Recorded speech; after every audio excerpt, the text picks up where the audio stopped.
Because it's a Yankees and Red Sox, let's send it out to Michael Kay. Michael? Well, thank you, Bob, and thank you, Bobby. There is a postseason feel here at Yankee Stadium, the red, white, and blue bunting on the facing of each deck, and there's a little bit of a chill in the air. And the last two times that these two teams met, right here in the postseason for Game 7 of the 2004 American League Championship Series. Why don't we meet the 2005 version of both of these teams when we throw it to the voice of Yankee Stadium in his 55th season, Mr. Bob Shepard. Of the 2005 Major League Baseball season. Before we begin tonight's pregame program, the New York Yankees would like to remember two special members of the Yankees family who passed away recently.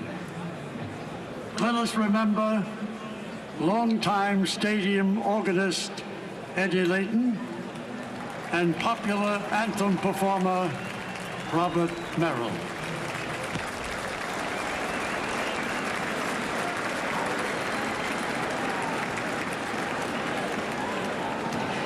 Your attention, please, ladies and gentlemen. Please direct your attention now to the third base line and welcome tonight's visiting team, the Boston Red Sox. The head athletic trainer, Jim Roll. Assistant athletic trainer, Chris Carenti. Equipment manager, Joe Cochran. And out in the bullpen catcher, Jason LaRocque. And the coaches. The hitting coach, number 22, Ron Jackson. First base coach, number 35, Lynn Jones. Bench coach, number 2, Brad Mills. In the bullpen coach, number 37, Bill Hasselman. Third base coach, number 41, Dale Swain. In the bullpen, pitching coach number 17, Dave Wallace. Major League staff, number 65, Eno Guerrero. And the non-starters, number 7, Trot Nixon. Number 10, David McCarty. Number 20, Kevin Youkilis. Number 23, Ramon Vasquez. Number 28, Doug Mirabelli. Number 29, Keith Falk. Number 30, Matt Clement. Number 31, Matt Manti. Number 36, Mike Myers. Number 38, Kurt Schilling. Number 43, Alan Embry. Number 49, Tim Wakefield. Number 50, Mike Timlin. Number 52, Wade Miller. Number 54, John Halama. Number 59, Blaine Neal. Number 61, Bronson Arroyo.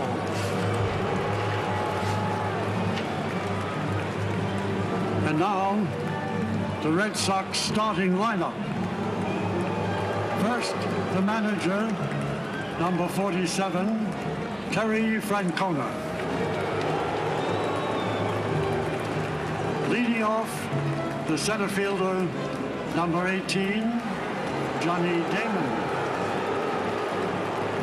Batting second, shortstop, number 16, Edgar Renteria. Batting third, the left fielder, number 24, Manny Ramirez. Batting fourth, the designated hitter, number 34, David Ortiz. Batting fifth, the first baseman, number 15, Kevin Millar. Batting sixth, in the bullpen, the catcher, number 33, Jason Varitek. Batting seventh, the right fielder, number 44, Jay Payton. Batting eighth, third baseman, number 11, Bill Miller. Batting ninth, the second baseman, number 12, Mark Bellhorn. And warming up in the bullpen, the pitcher, number 3, Wells.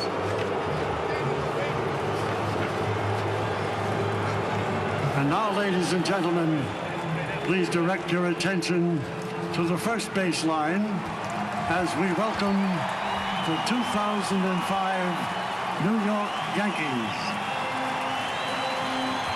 The head athletic trainer, Gene Monahan. Assistant athletic trainer, Steve Donahue. Equipment managers, Rob Kakuza and Lou Kakuza Jr. Strength and conditioning coach, Jeff Mangold. Massage therapist, Scott Yellen. And the coaches. Special pitching instructor, number 50, Rich Monteleone.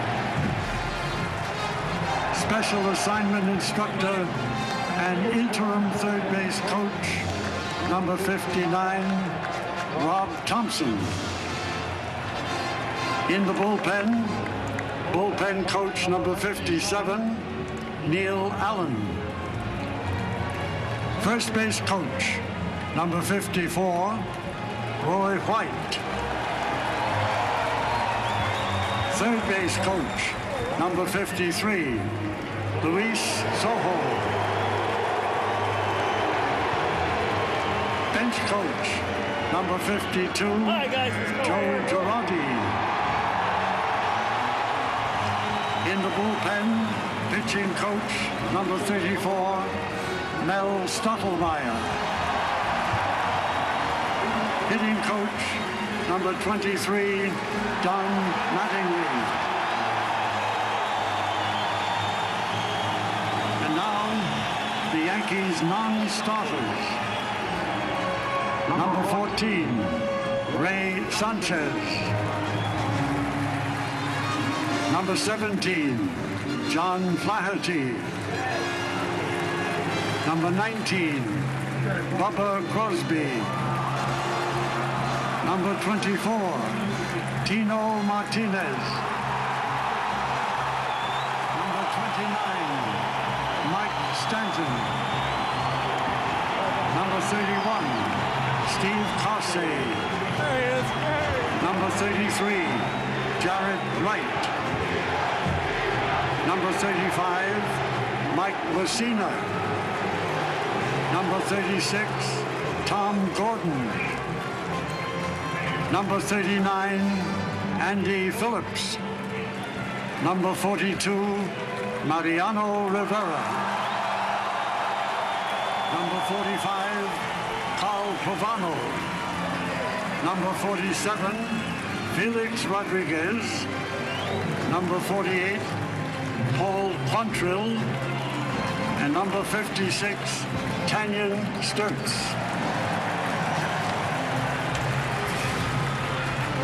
Now, ladies and gentlemen, the Yankees starting lineup. First, the manager, number 6, Joe Torre.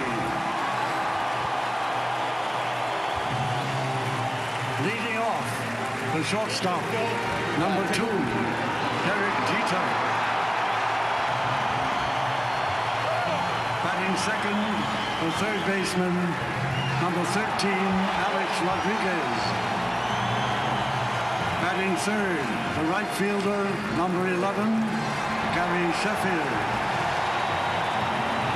Batting fourth, the designated hitter, number 28, Ruben Sierra. Batting fifth, the left fielder, Hideki Matsui. Batting sixth in the bullpen, the catcher, number 20, Jorge Posada. Batting seventh, the first baseman, number 25, Jason Giambi. Batting eighth, the center fielder, number 51, Bernie Williams. Batting ninth, the second baseman, number 12, Tony Womack. And warming up in the bullpen, the pitcher, number 41, Randy Johnson. Ladies and gentlemen, the 2005 New York Yankees. Your attention, please, ladies and gentlemen. Please direct your attention now to center field. During the singing of our national anthem, a giant American flag will be unfurled by 40 West Point cadets. Let's have a warm round of applause for these young men and women who exemplify a commitment to duty, honor, and country. Ladies and gentlemen, at the conclusion of tonight's anthem, please be sure to direct your attention to the sky as two United States Navy F-18 Hornets from VFA Fighter Squadron 81 will fly over Yankee Stadium. Now, ladies and gentlemen, will you please rise for the presentation of colors?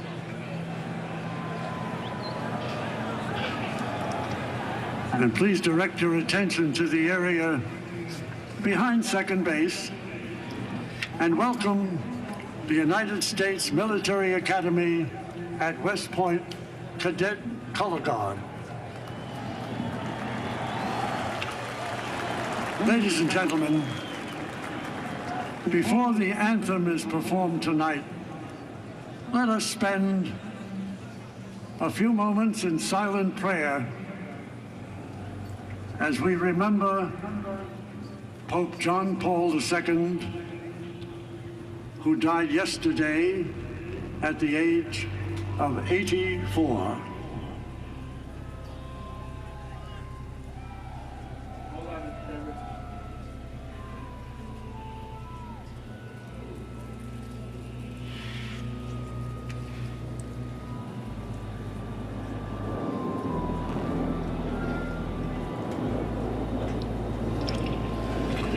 Thank you. And please direct your attention now to the microphones behind home plate and welcome the United States Military Academy at West Point Glee Club under the direction of Constance Chase. They will now sing our national anthem.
Well, April 3rd feels like October 15th here in the Bronx, and these two teams, two of the greatest rivals in sports, go at it to start the 2005 season.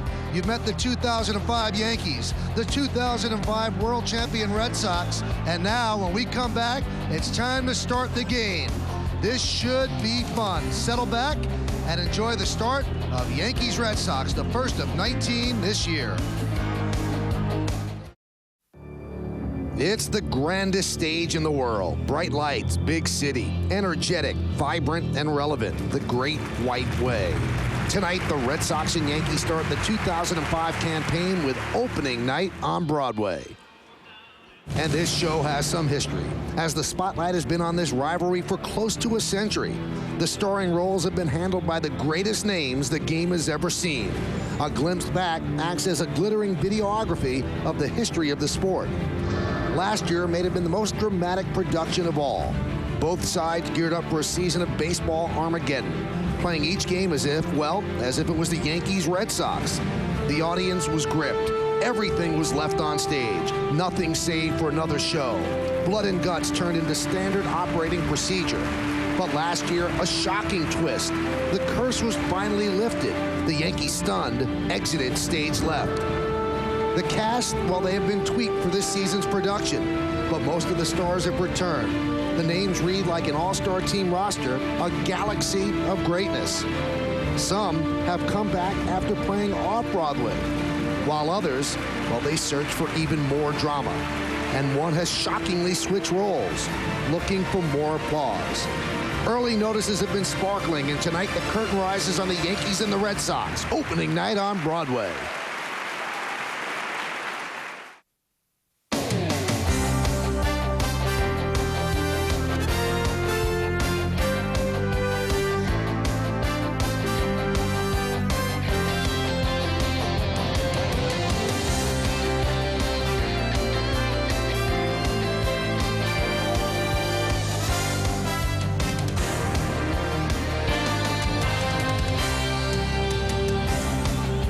The parade of stars started earlier this afternoon. The captain led in his team as Derek Jeter comes in front of Alex Rodriguez and Tino Martinez. And an old Yankee, David Wells, gets off the Red Sox bus. He's going to start tonight against that man, Randy Johnson, who will make his first start for the Yankees. Yankee Stadium is buzzing. The crowd filing in. It'll be a crowd of over 56,000 for the 2005 opener, and the opening day baseball is ready to be thrown by Randy Johnson.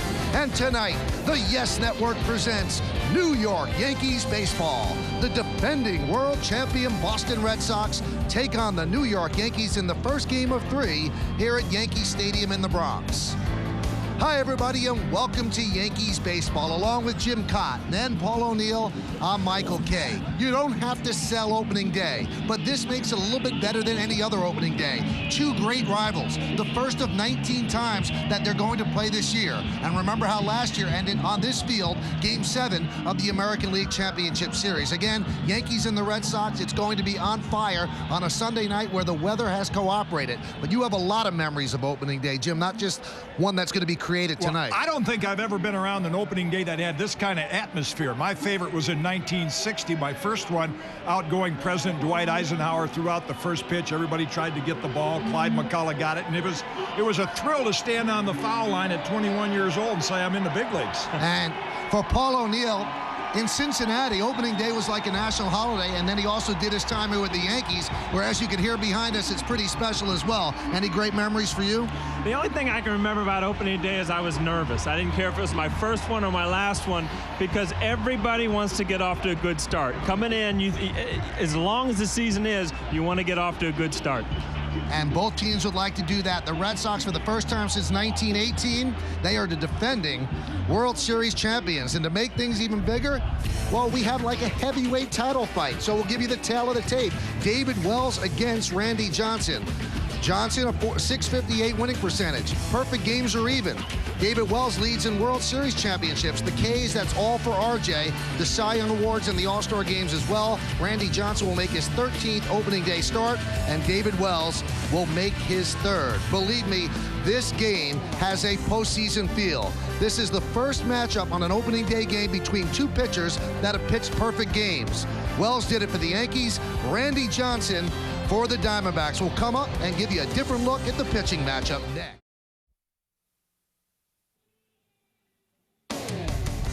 It's time for a new beginning. And that new beginning starts tonight. Tonight's pitching matchup is brought to you by Infiniti, makers of innovative, high-performance premium vehicles. And on opening night, pretty good marquee pitching matchup. What a special night to see David Wells, Randy Johnson, both left-handers, both in their 40s, both have pitched perfect games, both have pitched in the World Series. We're in for quite a treat. To be a Yankee means to be a part of something special. Tonight, the journey towards a 27th World Championship begins.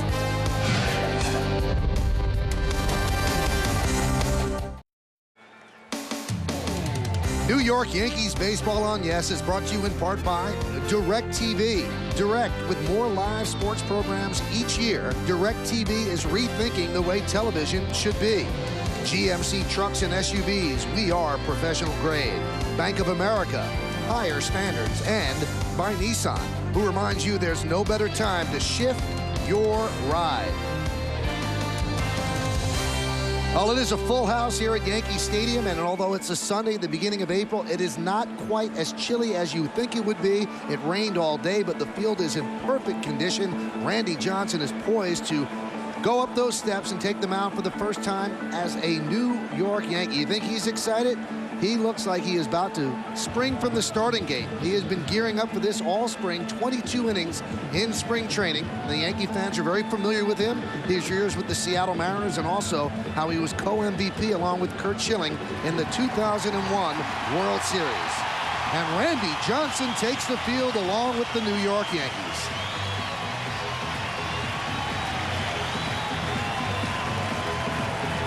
This is the first of 162 games for the Yankees and the first game of 19, at least in the regular season, between the Yankees and the Red Sox. The Yankees, of course, as is their custom on opening day, will bring back one of their greats to throw out the ceremonial first pitch. Why don't we listen to Bob Shepard? World Series rings than anyone in the history of Major League Baseball. He's a member of the Baseball Hall of Fame. Ladies and gentlemen, number 8, Yogi Berra, catcher, number 8. So there is Yogi, and he is ready to go. And the entire Yankee team on the top step of the dugout to honor Yogi Berra. And he will throw the first pitch to Jorge Posada with a nice scoop a little bit inside. So Berra windmills the arm, and we are ready to go. Generations of Yankee catchers coming together right there in front of home plate. So we are ready for baseball here at Yankee Stadium. The Yankees are on the field. Randy Johnson will begin his warm-ups. And there is definitely a postseason feel here at Yankee Stadium. Let's take a look at the Red Sox starting lineup, which is presented by our good friends at DirecTV. Terry Francona put this lineup together. Johnny Damon in center field leads off.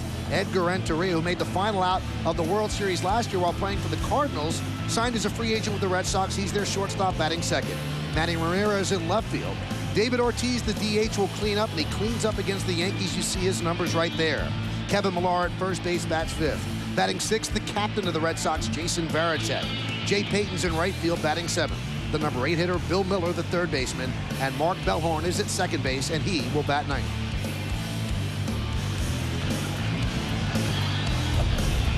And making his first start as a member of the Yankees, Randy Johnson. That's a look at his year last year with the Diamondbacks in 35 starts.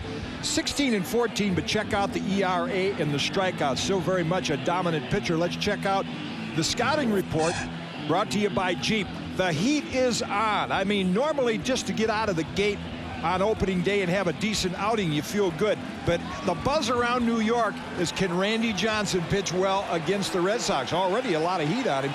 He's more than just a big unit. You think of him as a 6'10" hard thrower. He has worked very, very hard on his delivery to become a complete pitcher. Well, Johnson has finished his warm-ups, and Johnny Damon is ready. And we are about ready for baseball to begin here in the year 2005. The weather, as cooperated, 41 degrees, 80% humidity, not much wind. It's cloudy, and there are some showers in the forecast. And Randy Johnson deals, and baseball's underway. I tell you, Kenny, all winter you look forward to opening day, and all of a sudden, you know, you get up there for your first at bat, the flash bulbs are going off, and you look out as a left-handed hitter, and you got Randy Johnson opening day. The 6'10 left-hander deals the 0-1. An attempted bunt. Did he go? No, said third base umpire Tom Hallion. Paul, you mentioned being nervous. Now is thought the three days where a major league ball player is exceptionally nervous, jittery. Opening day, the All-Star game, game 1 of a World Series. Yeah, no doubt. And I thought the challenge, particularly to a pitcher, I don't know how it was for a position player, is with all the hype and all the buildup, is to keep your energy going once the game starts. Yeah, you're right.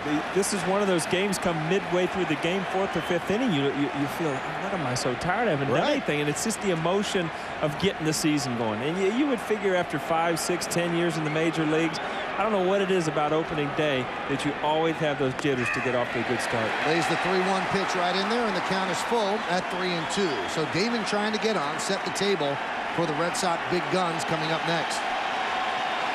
He is not a good opening day hitter, an 091 hitter. And now that average is going to go down. A ground ball to Womack, over to Giambi, and one away. So Randy Johnson retires the first batter he faces.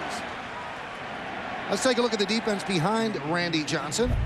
You'll recognize it. Hideki Matsui is in left. Bernie Williams' 12th opening day start, 11th in center field. Mickey Mantle has 13. Gary Sheffield in right. In the infield, A-Rod, Jeter, Womack, and Giambi left to right. Posada behind the plate. And the big unit is on the mound. Edgar Renteria takes a pitch low. New York Yankees baseball on Yes is presented in high definition where available. Renteria, new addition to the Red Sox. Signed as a free agent. He was with the Cardinals last year. Ironically enough, he recorded the last out, or he grounded into the last out back to the mound as a member of the Cardinals. And he was wearing number 3, which Red Sox fans look at and go, wow, that was Babe Ruth's number. Foul back. A reminder, everybody, Yankee baseball is broadcast in Spanish. It's available by hitting the SAP button on your television. You know, Michael, you mentioned Babe Ruth, and I don't understand this. I mean, I'm looking at right field in this opening day media guide. It tells you how many years you've done this. Babe Ruth only had 5 opening day right field starts. I think he had a couple in center.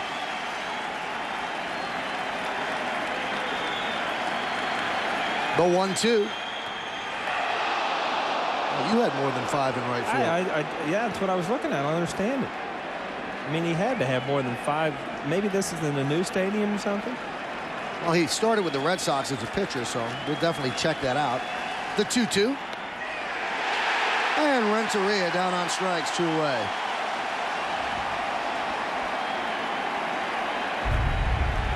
Well, the strikeout was on a fastball in the inside corner, but the interesting pitch was the one before. On a night like tonight when it's a little cool, always interested to see how pitchers can grip the ball, and he threw a great slider that he just missed with the pitch before the strikeout pitch.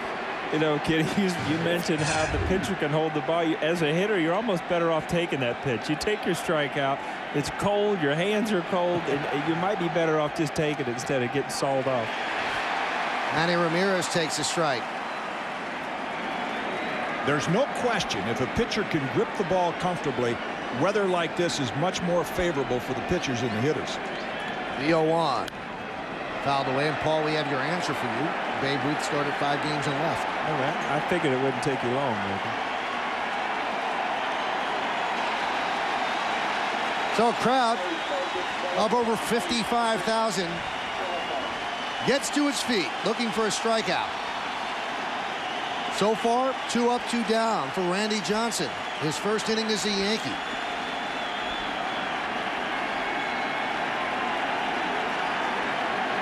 And the 0-2.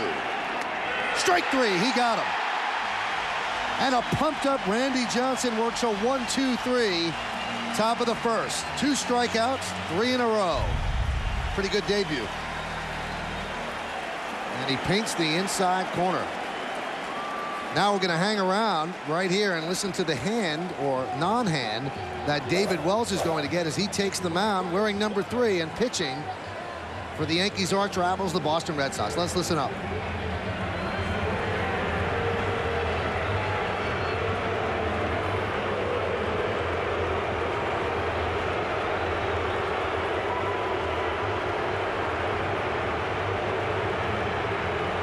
I don't think they're saying Boomer.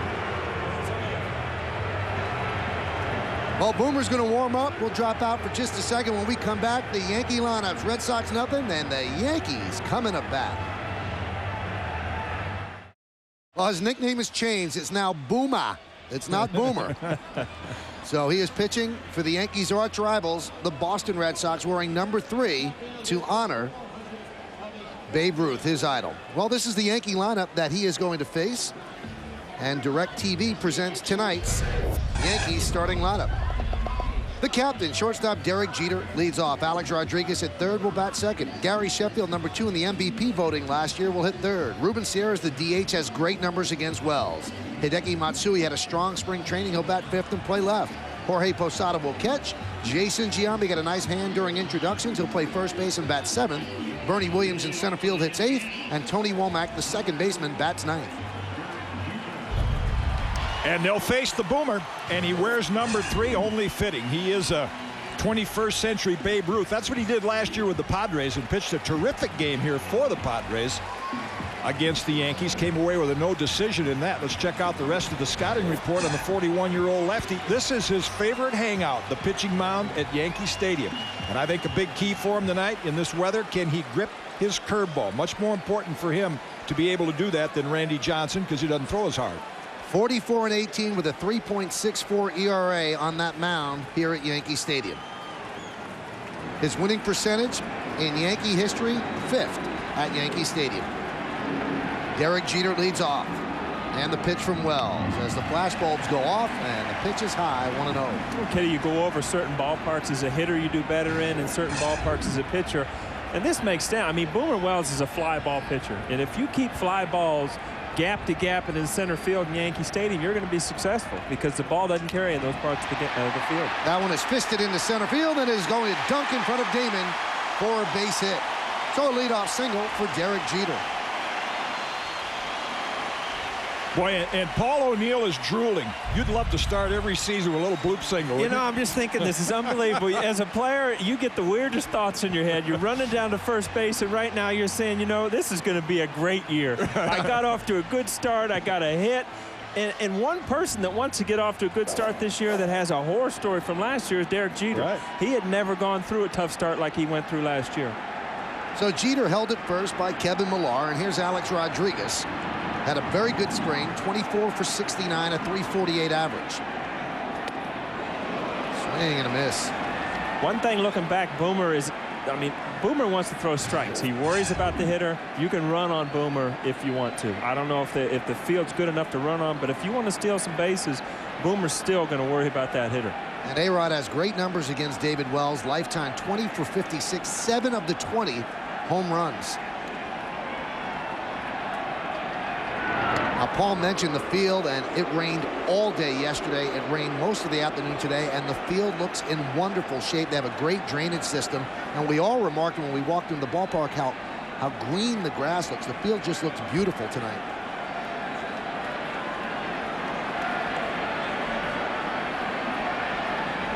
The 0-1. 1-1. Yeah, those fans that did not follow Alex Rodriguez a lot in spring training, he was very outspoken about the fact that last year he had a lot on his plate. He worried about playing third base, and he thought there was a lot of concentration taken away from his hitting. Even though he had a decent year, it was not the kind of year you expected from Alex, and he thinks this year he's much more comfortable and it's going to be better. And the 1-1. Fouled away. Let's take a look at our DirecTV view from above and take a look at this beautiful field here at Yankee Stadium. And This is a big event. Opening day, opening night, the entire baseball world watching. And what better stage than Yankee Stadium here in the Bronx? Ballpark opened in 1923, opened again in 1976, and it looks great. They're expecting record crowds all season here at the stadium, approaching possibly 4 million fans.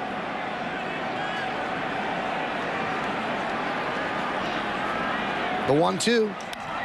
That one is hit deep to center field. Going back is Damon. He's there, and he'll put it away. Jeter went halfway. Now Lumber's back to first, so one down here in the first inning. And we talk about it, kid. We just went over it. You keep the ball in center field and left center and right field, and you're going to be successful as a pitcher. It's a tough ballpark if you don't pull the ball down the lines. And actually, that's why this myth about lefties can't pitch in Fenway Park is really not that bad for left-handers there, because you get them to hit the other way, and that's the deepest part of that ballpark. Wells 10-10 lifetime at Fenway, 4.8 ERA, and when he was at the Yankees, actually mentioned that when they blow up Fenway Park, he wants to push the button. So he's going to have to change that attitude when he starts pitching home games. But the Red Sox have announced that they are staying at Fenway Park. They'll refurbish it, and they are going to stay. And that ballpark that opened in 1912. Good for them. It's always a thrill going in there. Here's Gary Sheffield.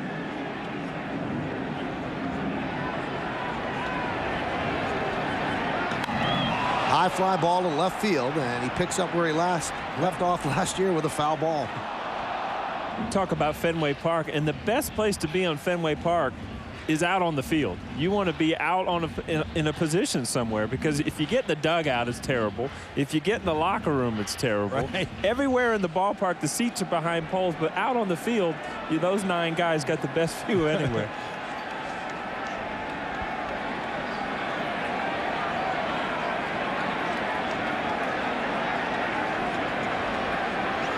Long look by Wells, the 0-1.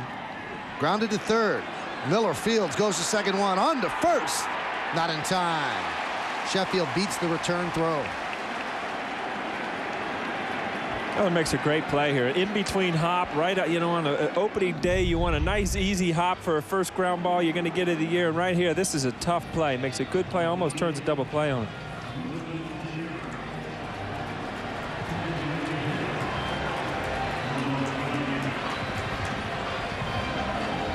Jeter goes in hard and clean, and Sheffield just beats it out. Here's Ruben Sierra against David Wells.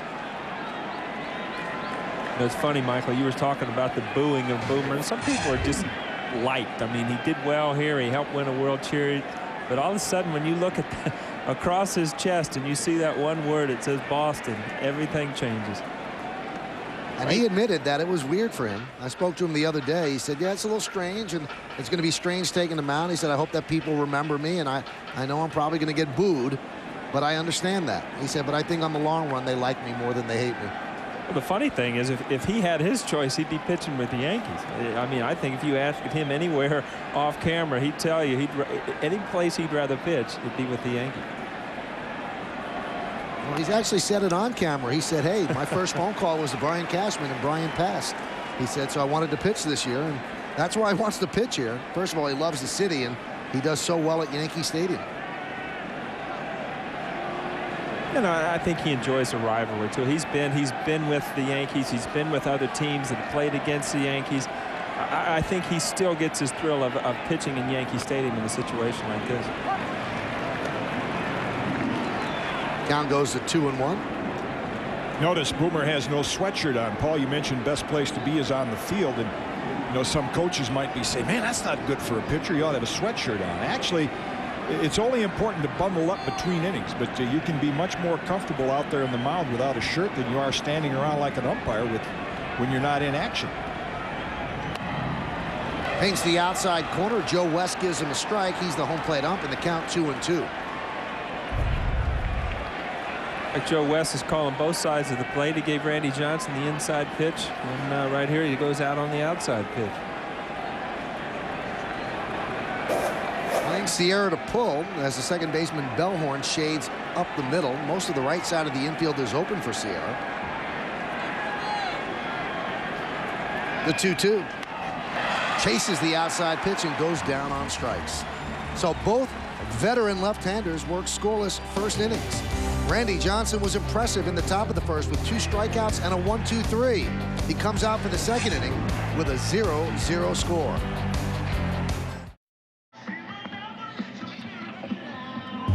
Take a look at this DirecTV rivalry vignette. This is when the whole rivalry started, when Babe Ruth was sold to the Yankees early in 1920. Harry Frazee wanted money to put on a show, and boy, the Yankees got to put on a show because of that. Babe Ruth became arguably the greatest player in the history of the sport, and the Red Sox did not win another world championship again until 2004. And Babe lives forever in Monument Park in left center field at Yankee Stadium. Talk about likable guy.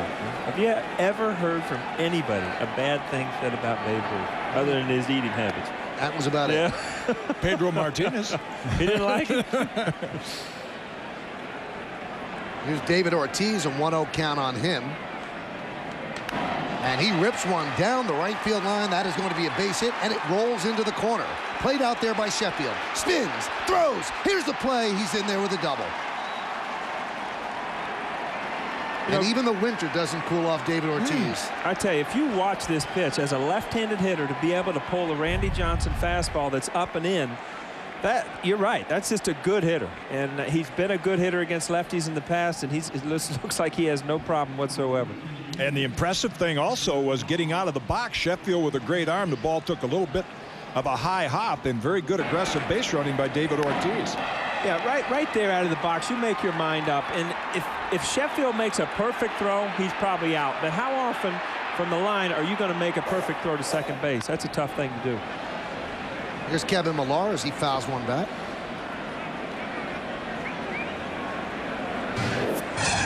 Red Sox came back and won 4 straight games after the Yankees had a 3-0 lead. And in Game 4, when Millar worked that walk, that really turned the whole series as they pinch ran Dave Roberts from Millar. He stole second, ended up scoring the tying run against Mariano Rivera. Now, what a difference a century makes. You know, if you're a Boston fan in the early 1900s, you say, you know, what's the problem? They won 5 of the first 15 World Series until they got rid of Babe Ruth.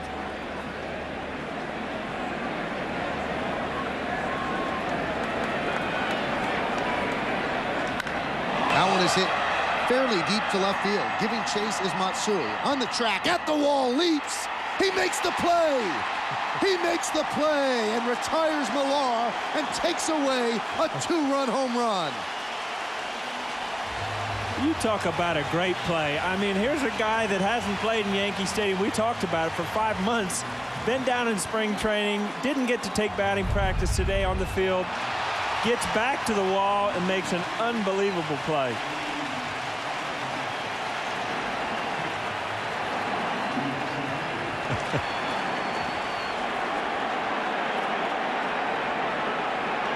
Well-timed and cooperative fans. Probably looking at the best all-around player on the field in Hideki Matsui. You know, we talked about it last inning when Derek got a cracked bat, thinking to himself, this is going to be a great year. And here you are, yeah, having a home run taken away from you on your first at bat. What a way to start a season. So because of Matsui, it's still no score rather than 2-0 Red Sox. Here's Jason Varitek.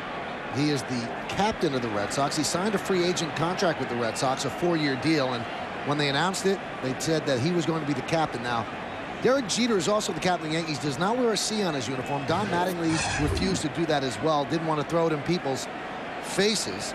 And he's the 18th captain of the Red Sox. The last one was Jim Rice, and he was the captain from 86 to 89. But the Red Sox players actually wanted Varitek to wear the C. They said, hey, you're an important part of this team. You're our leader. We want everybody to know it. Varitek was somewhat reticent about doing it. There's a broken back ground ball to shortstop. Jeter fires to first, and a stretch there by Giambi for the second out as Ortiz moves to third. Getting you a little iron on the C, Michael. You're definitely the captain up there, right? I think so. Right on the lapel of your sport coat. Just iron on a little C. This is a Randy Johnson fastball right here. Gets in on a right-handed hitter, and that shows you that he's got good velocity.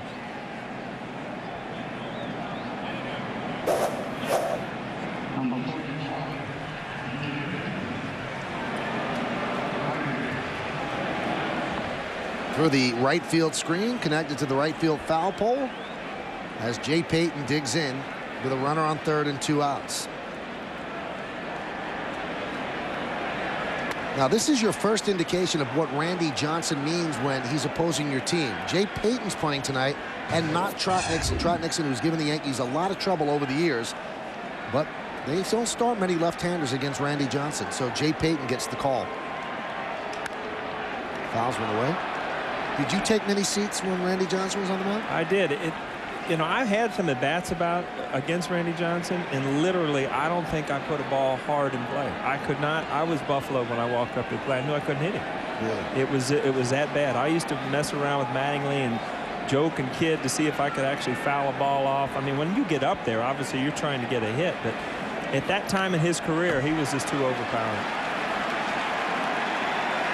Strangely, Mattingly did well against Johnson, had over a 300 batting average. I once asked him why. He said, the one thing you're worried about is getting hit in the head, and I know I'm not going to get hit in the head. I can see the ball. Yeah. Guess I didn't have that feeling.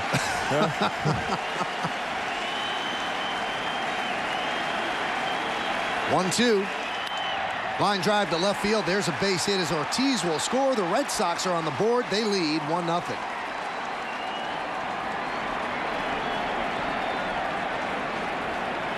You know, big hit if you're a Red Sox fan. I mean, 2 outs, you get 2 strikes against you, and Randy Johnson's little slider didn't quite get it in off the plate. Gives a right-handed hitter a chance to drive it out to left field. Probably is the one change that Randy's going to go through. When you look at his career, he pitched in Seattle in the King Dome. He pitched a lot in Arizona, warm weather.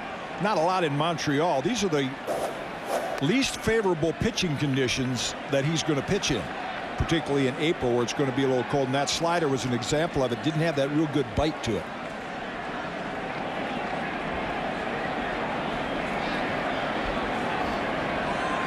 Payton leads off first. And the pitch to Bill Miller is outside 1-0. And any normal fan will look at that and criticize Randy Johnson, say, how could you get beat with your slider? But if you look at Randy Johnson's strikeouts, I bet 50% of them are on his slider. I mean, he's got a powerful slider that it's a good strikeout pitch, and he can use his fastball to overpower you, or, you know, you have to commit to hitting that fastball so quick that that slider becomes a strikeout pitch.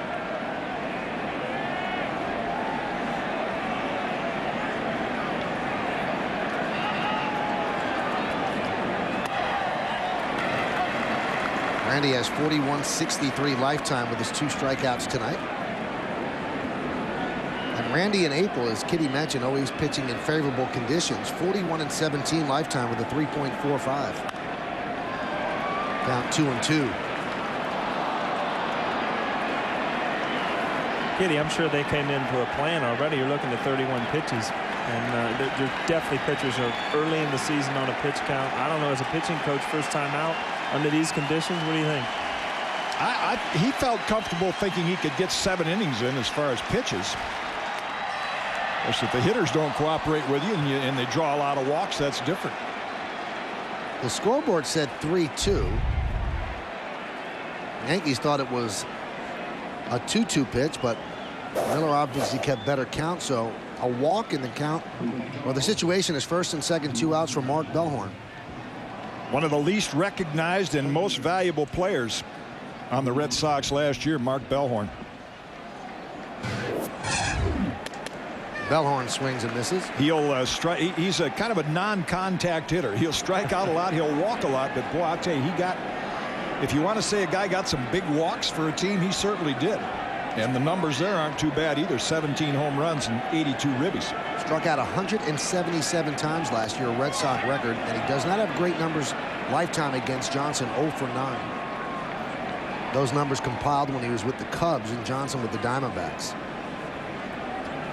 Did a good job run production-wise for second baseman in the top 5 in the important categories.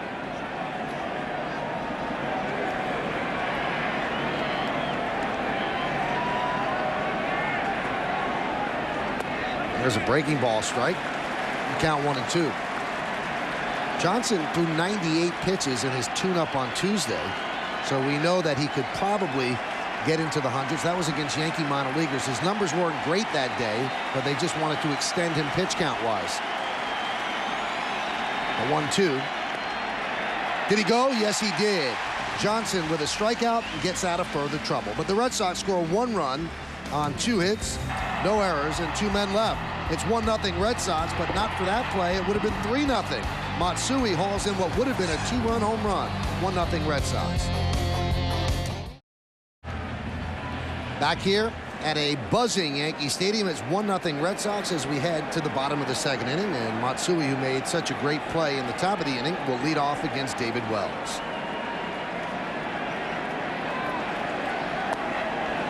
And the count 0-1. Matsui hit .317 in spring training, 20 hits and 63 at-bats, and he had a good season last year. His home run totals bulging to 31. And I know he's a veteran because of all the years he played in Japan, but he gets better and better. More comfortable. The 0-1. Breaking ball for a strike, and the count 0-2. 2 perfect pitches there in the first swing of deck he took. That's one of the changes he's made. You'll see him pull off the plate and pull more balls than he did about the first month or 6 weeks that he played.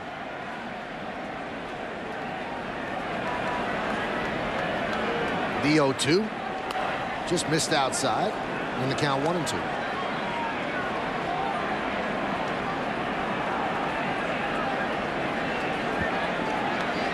You know, one thing I don't think we mentioned enough is Boomer. He knows how to pitch. He knows how to use both sides of the plate. We haven't seen a lot of his big curveballs yet.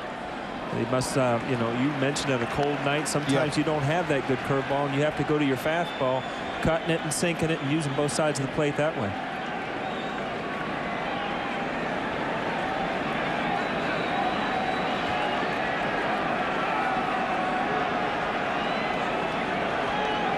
And the 2-2 pitch. Yeah, there are a lot of pitchers, you know, they make a little bit of fun of Boomer's body, but there are a lot of pitchers that go to the weight room and try to look carved and sculpted that would do much better working on their arm strength and not worrying so much about their body. There's a good example of it. You know, he doesn't have the athlete's, the Gold Gym's body, but he's got the arm. That's what you pitch with. And that's what he's done in his career. It's a pretty nice career. If you look at that perfect game, May 17th, we'll go back to that in a second. Yeah, I know who caught the last out. Yeah, so do I, and I tell you why. Because from then on, he was the best pitcher in baseball that year. All the way through the World Series, he threw a great game. You talk about confidence. When that perfect game, when that last out, he was like night and day. He was the best pitcher in the big leagues.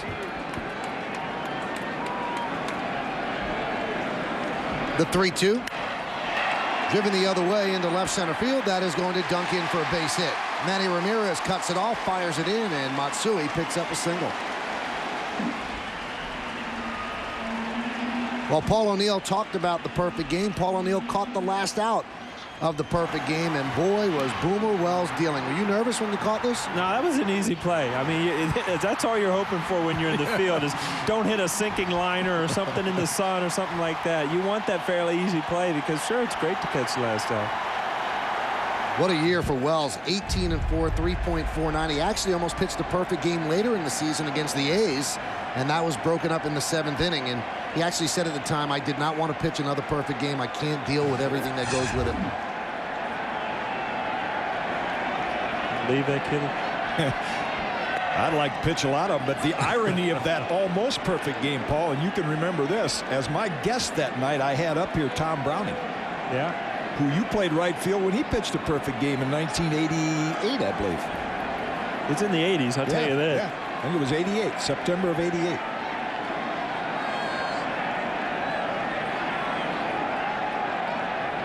The 0-1. Popped up. Right field, coming on is Payton. And he will put it away for the first out. Now Jason Giambi will come to the plate. We got a good reaction during the introductions. Let's listen now.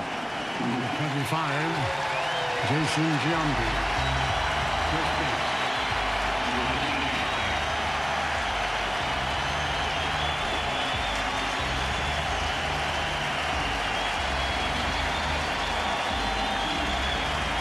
Well, that has to make him feel good. That's not just a good reaction. That's a standing ovation. Michael, if you ask me one guy in my mind will have a good April, it's Jason Giambi. And you know why? Because he has to. Because he knew off-season, when he came in here in April, he has to get off to a good start to get everything behind him. I tell you, I'm shocked to see this at bat. Of all the quotes and articles in the winter, to think that he would be introduced as the Yankee first baseman on opening day and get a standing ovation. Never thought it would happen. You know, the good thing about these right here is it was 2004. In a couple hits, it's all behind you and you're off to another season. And that's the only way he can look at things. Had 3 home runs in spring training, 13 for 50. Never a good spring training hitter. Now, what they were working on, especially Don Mattingly, the hitting coach, with Giambi, right from the very first day that he reported to Tampa, drive the ball the other way. And the Yankees felt that he has gotten away from that and trying to hook everything into the short stands. They don't want them to be intimidated by 399. They want him to go to left center. You know, when Giambi's his best, he was hitting 330, 340. He wasn't just a true home run hitter. He's got tons of power. He can hit the ball out to any part of the ballpark. You know, if you're hitting the ball all over the place, he can still hit 320, 330. And he's gotten off to a pretty good start in 2005 as he rips one through the right side of the infield. Matsui goes to third, and the Yankees have runners on the corners, and Giambi can breathe a little bit of a sigh of relief. And you all of a sudden 2004 is gone and you're leading the league in hitting. You're batting 1,000 against a left-handed pitcher, and we talked about driving the ball the other way, but he was quick enough to turn in this play. And with a man on first base, it's a great holdup for a left-hander to hit in. This pitch last year broke his bat. Exactly. He never was able to turn on that pitch. And even in spring training, the couple games that I saw, his outs that he made, he hit the ball sharply and was able to pull it a little better like he did there. Well, the general perception in baseball was it was imperative for Giambi to get off to a good start in April, so it's 1-for-1 at this point. Here's Bernie Williams. And Paul O'Neill was looking at the lineup before the game and turned to me and said, Bernie Williams is batting 8th. That's a pretty deep lineup. Yeah, I mean, you got all the numbers, Michael. Is this the first time he's ever hit 8th? I think he hit 8th at the beginning of his career, but this is the first time in a long time. He's actually hitting every spot in the lineup. Yeah, Bernie's the kind of guy that's not going to complain about hitting 8th. He could care less. He's just thrilled to be in the lineup. Once the game starts, Bernie doesn't even know where he is. He doesn't know if he's hitting first or 8th. Get back to him. I think he's hitting 4th right now. He's got 2 guys on base. You know?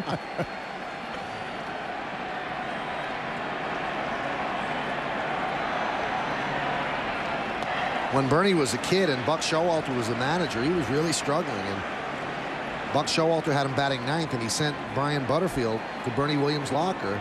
And Butterfield looked at Bernie and said, you know, after 9th, you're out. Yeah. You know, that last pitch was an example of the difficulty Boomer will have gripping that curveball. And I saw the same thing. And as a hitter, all of a sudden you're a little more relaxed knowing he can't get that over. You look for hard stuff.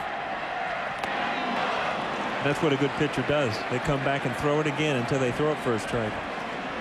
Count 1-2. Bernie looked like he was going for opening day home run number 4. You know, that is, I mean, Boomer's got one of the best curves in baseball, and on a night like tonight, it is much more difficult to throw that pitch than on a warm July afternoon.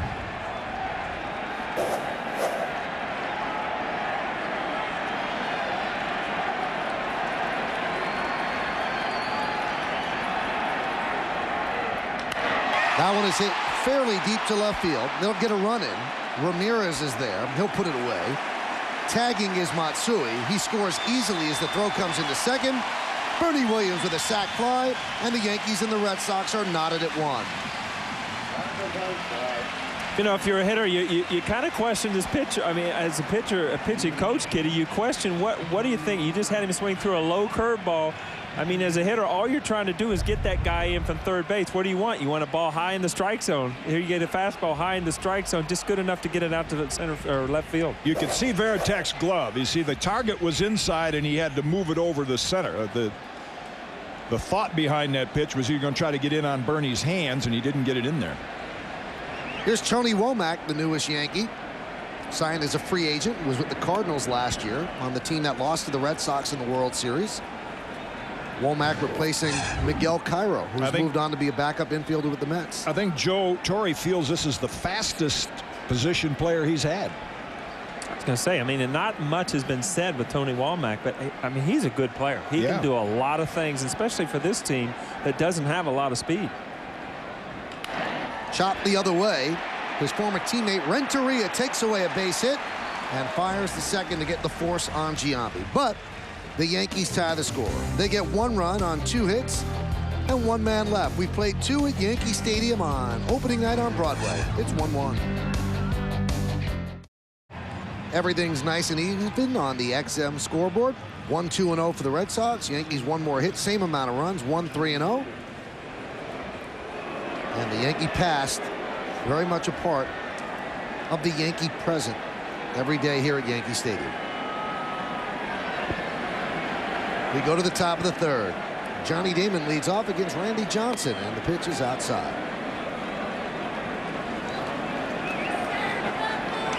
Checking out that scouting report, we didn't get a chance to mention point 3. And last inning, you were talking about pitch counts and how long can he go. To me, pitching on a night like tonight for both Randy Johnson and Boomer, who are in their 40s, it's Tuesday, the second day. Off the glove of a diving Giambi, didn't know where it was, and Johnny Damon will beat it out. Well, that's a decision that Joe made. I thought, you know, the best Yankee lineup is probably Tino at first base, Jason Giambi being a DH, but he wants to throw him right out there in the field. Jason normally pretty good at scooping balls, but he might have hit him a changeup there, Paul. I think that he thought that ball was getting to him a little quicker than it did. No, he almost took one in the chin there. Wow, they give an error on that play.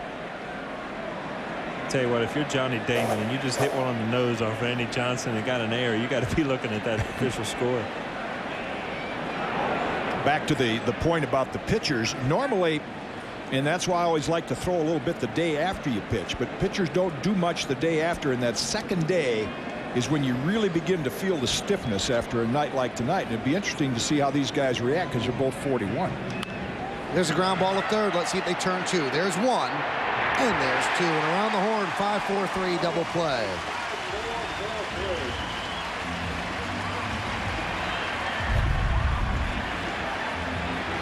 Like Rich Slider, he's gonna bunt though. Look how close he is. Thinking he might turn around and bunt. I guess. I don't know. See how far he was in there, kid? He really was way in on the grass. Well, the Red Sox fooled teams, including the Yankees, a little bit last year with more of a running game. That's what turned the whole ALCS around. Ramirez swings and misses. When Dave Roberts stole second base, but it's never been one of the Red Sox philosophies. A little different under Terry Francona. You seldom see them bunt. You seldom see them run. Ramirez struck out looking in his first at bat. And that one is a high fly ball at right center. Bernie Williams lopes over. And he'll put it away. A 6-pitch inning for Randy Johnson. No runs, no hits, 1 error. Because of the double play, nobody left on base. Let's go to the bottom of the 3rd inning here on Yes. It's a 1-1 game. Take a look at the scoreboard, the XM satellite radio scoreboard. 1-2-0 for the Red Sox, 1-3-1 for the Yankees. And we head to the bottom of the 3rd inning. And the top of the Yankee lineup against David Wells. It'll be Jeter, A-Rod, and Sheffield.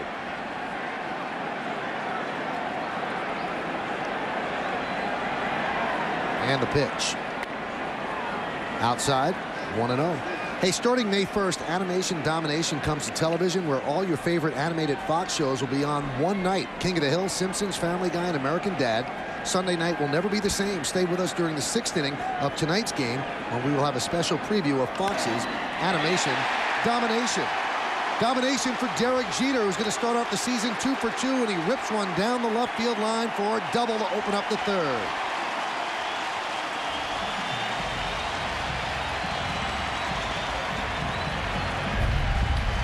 Derek much more aggressive early in the count, and another example of a pitch inside. Boomer, and Paul knows this from playing right field, his strength is the fastball away, and he hit a lot of balls to the big part of the ballpark. He doesn't have quite enough juice on the pitch inside to get in on his hands, and what a start Derek's off to. And Paul mentioned his start last year. He dug himself such a hole, and he had just a great finish to finish over 290, but he was hitting in the 190s in May, at the end of May. Got more hits now than he had all last April. Unbelievable. 2 for 2. Here's A-Rod, flied out to center in the first. And a strike. You look at somebody like that and you talk about their true colors coming out. I mean, I talked to a lot of people in the clubhouse and said Derek never changed his personality. And to go through a slump like he did last year, the first time in his life, and not change the kind of person you are walking in that clubhouse every day, not let it bring you down, that's a compliment from a lot of teammates. That one is hit deep to left field. Is it a fair ball? That ball is foul. He missed a two-run home run by a couple of feet.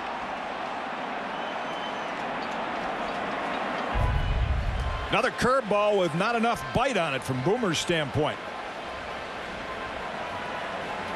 And just hooked foul.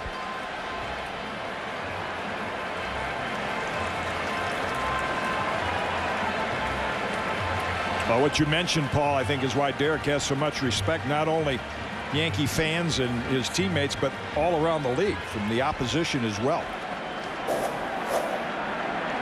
Derek was batting 189 last year on May 25th, and he finished at 292. The 0-2 to A-Rod. Well, you know, we keep mentioning David Wells on the mound. He's not supposed to be starting this game. This is supposed to be Curt Schilling's start. Schilling is still the ace of the Red Sox, but he underwent ankle surgery. Everybody remembers the bloody sock from the postseason. Well, he had to have surgery, and it set him back during spring training. Never got up to a comfortable pitch count, so David Wells is the #2 starter, and he assumes the #1 role until Schilling gets off the DL. And he strikes out A-Rod for the first out of the third. Their other pitcher, Wade Miller. Yeah, he throws. Now there's the pitch upstairs that, you know, you go after the strikeout, but there's not a man on third base here just to hit an easy fly ball.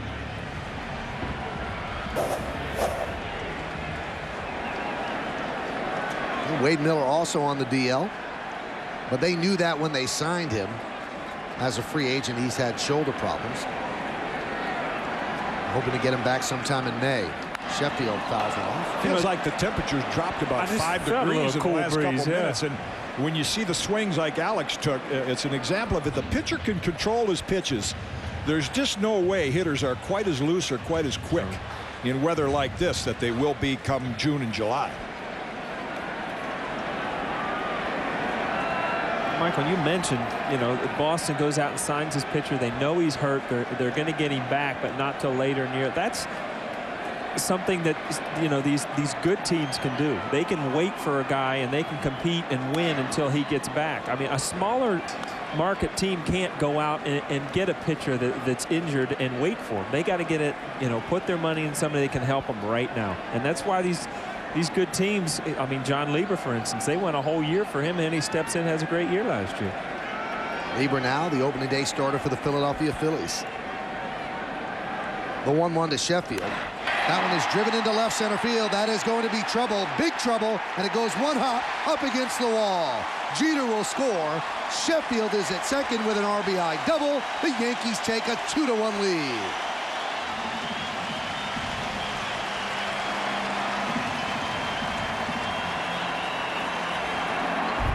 Anytime you give Gary Sheffield a pitch that he can pull, and all last year I never understood why the American League opposition kept trying to pitch him inside. And there's an example.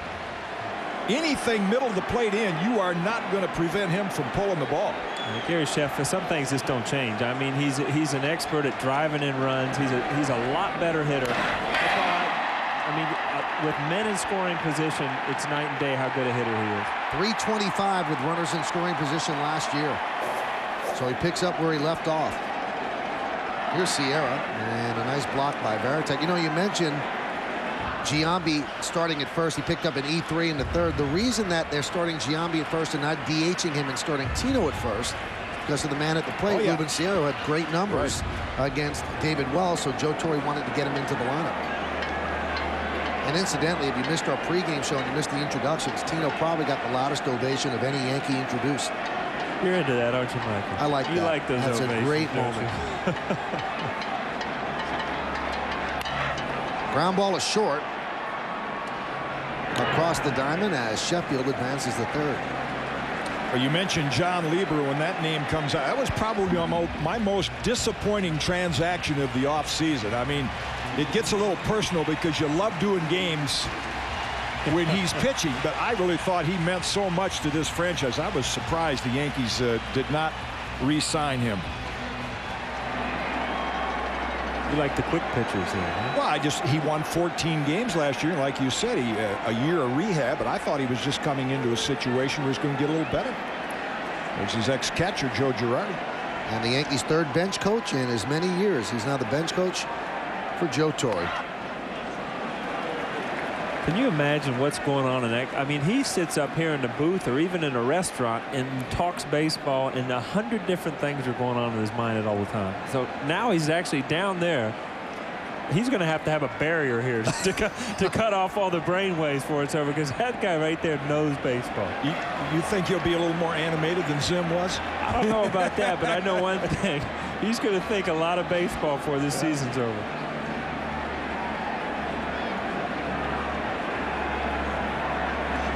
You know he's thinking of us right now. He misses being up here. Yeah, he's probably trying to look up here to see what I'm eating so he can come up here and get some. I was kind of wondering about that myself. Yeah. The 2-0. Breaking ball strike. The count 2-1. You know, good things happen to good people, though. And in this game, when you're finished playing, if you're not respected by the people that you were with, you don't end up next to Joe Torre as a bench coach. I mean, you won't find too many players say a bad thing about Joe Girardi.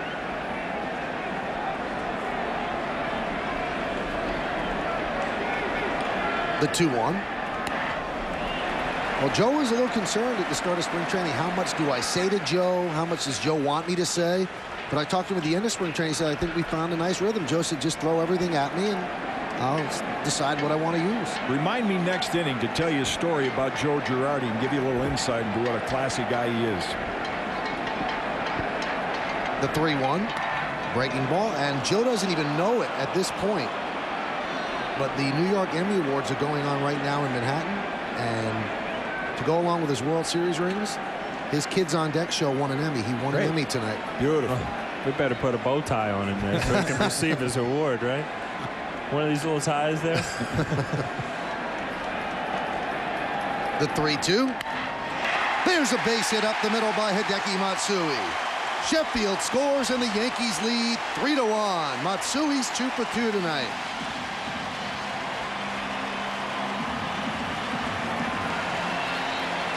Now, Boomer's getting hurt by going away from his strength. Let's check out the pitch by pitch. That's a little inside. In the dirt. Now he gets a curveball over at 2-0. Good pitch. That's upstairs. Another good curve. Now watch this. See, it was too much of the plate. Boomer, his strength is outside corner, and just about every hit tonight the Yankees had is a pitch that's caught the middle of the plate. Yeah, if you watch that pitch, it was flat too. And as a hitter, if you keep in your bat through the zone, you're going to hit that pitch that's flat. You're going to be able to put the good part of the bat on it. Ground ball is short, bobbled there by Renteria, and Posada will reach on the E6. You knew it was going to be a tough play, even though Posada not fleet of foot, but once Miller couldn't get to it, it was a difficult play for Renteria. Yeah, and here's the difficulty Michael's talking about. It's a little top spin, and the dirt's a little soft because of the rain, and it looked like it took a side hop. I mean, you're looking at one of the best all-around shortstops in baseball. It was a very difficult play, and it is scored a hit.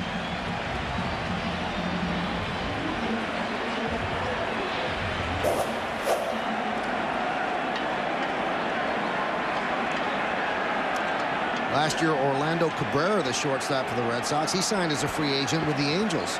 And David Eckstein went from the Angels to the Cardinals, replacing Renteria. Shortstop shuffle. Here's Giambi.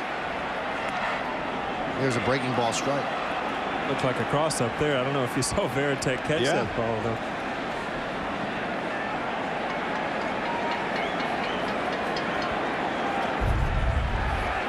Watch Veritek's glove. Yep, that's the telltale sign. The glove went up, and with a man on second, I think Boomer forgot that the sequence of signs changed, and nice reactions by Veritek. That usually happens with the guy on second base, Kitty, because that's when the catcher will change all the signs so the runner on second base can't relay any signs to the hitter. Some guys are really good. I never got a sign from a guy on second base, but I had guys that really good probably at it. in recent times, the last couple decades, I think the tandem that was known as the best was Robin Yount and Paul Molitor. Yeah. When they Both of them are in the Hall of Fame. They must have done it real well. The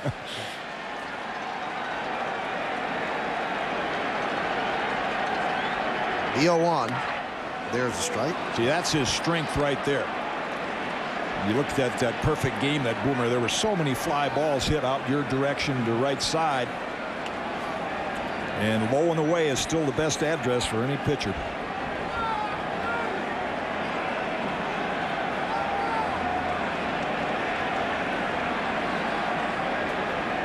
The 0-2. Got him on the arm. Bases loaded.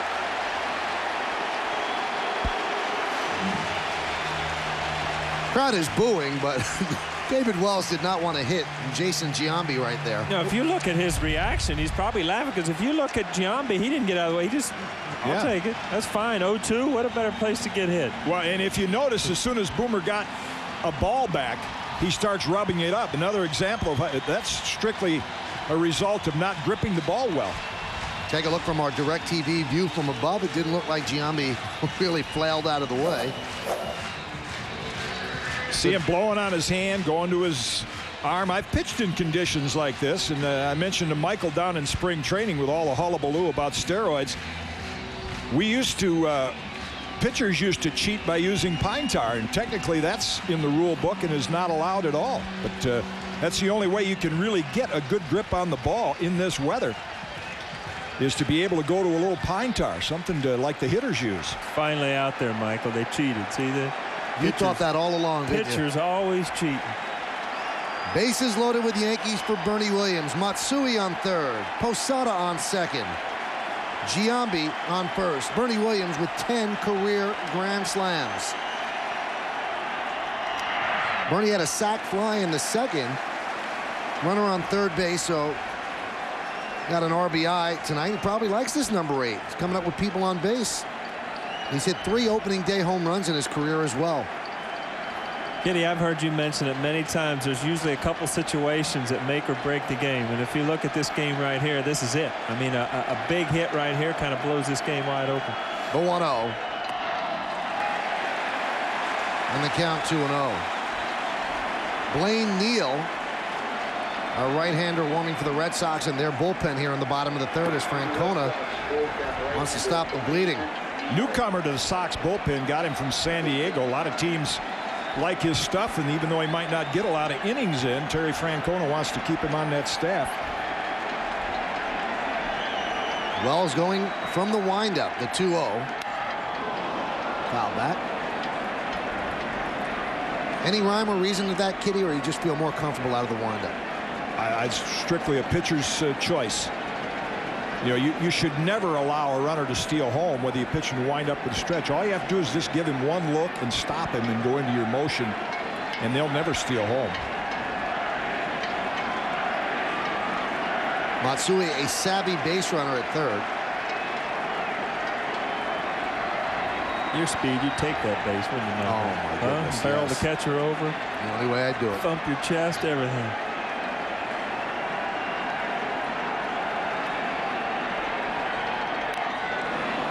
Count levels at 2-2. The flags out in the outfield, whipping briskly from left to right as the wind is picking up. That doesn't mean necessarily that the ball will carry to right. You kind of have to look at the bat vane or the weather vane. And that would tell you that the wind is blowing in. That's the Mattingly theory. Whichever way the knob of the bat is pointing is the way the wind is blowing.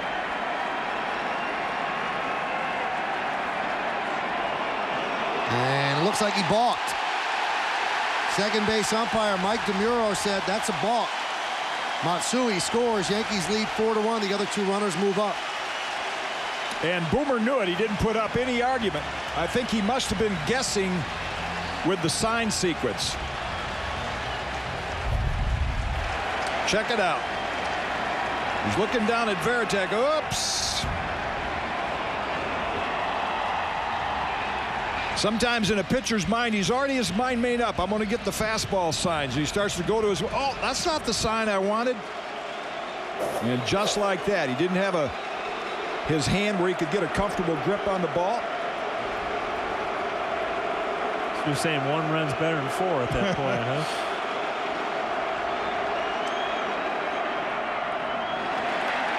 The incredible thing is Terry Francona was talking yesterday about David Wells. He said, he's a veteran. I know he's not going to make mistakes out there. He's not going to be a guy who's going to balk a run in. And there you have it. Yep. Well, that's probably an example of working with a new catcher. That's the 3rd balk that Boomer's had in the last 8 years.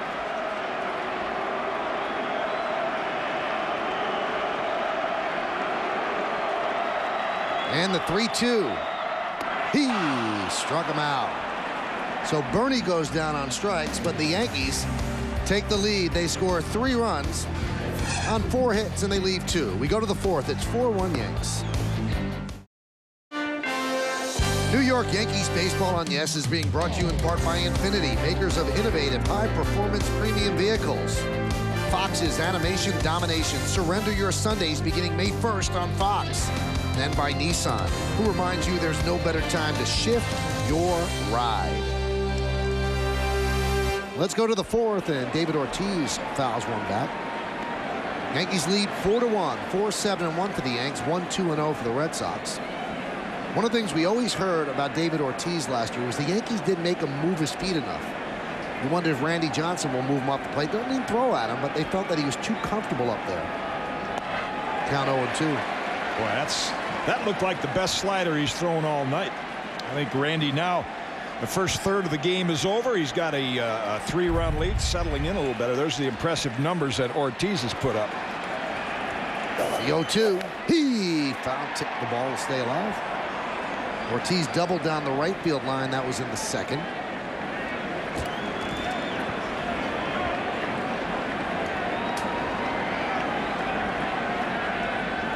Johnson just 22 innings in spring training. He usually likes to have 28 or 29, but his first start he had to be skipped because of a sore left calf. That one's fouled off the foot of Ortiz. And in his last start, as we mentioned earlier, he had a pitch against the Yankee minor leaguers. Why? Because the Yankees played the Red Sox at Legends Field, and they did not want to show their hand, so to speak. I don't think the crowd's still pulling in on that train, that's for sure. This place is jammed. There's not a seat to be had.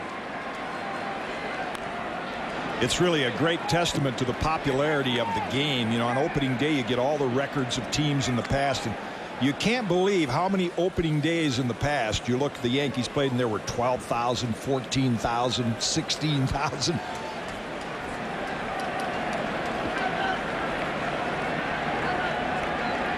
The 0-2. Strike 3. Froze him. 1 away.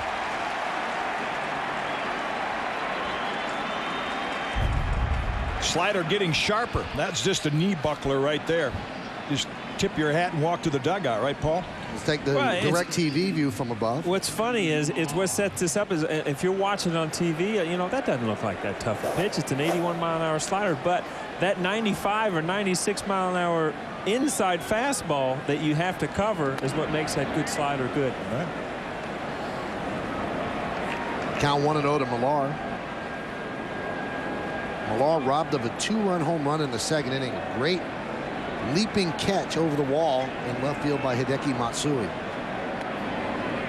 There's a strike. Changeup. A lot of guys like to have that for their fastball, of course. It's a new feature at Yankee Stadium this year. Can't say that I'm a big fan of it, but it's a sign of the times. Radar gun readings out on the center field scoreboard, and also pitch counts. Pitchers have to be careful not to look at that too often. Hitters too. Right. The 1-2. High pop-up. Jeter backpedals. 2 away. Animation Domination starts May 1st on Fox. All your favorite animated Fox shows on one big night. King of the Hill, Simpsons, Family Guy, and American Dad. Sunday night will never be the same. In the 6th inning of tonight's game, we will have a special preview of Fox's Animation Domination, so please do not miss it.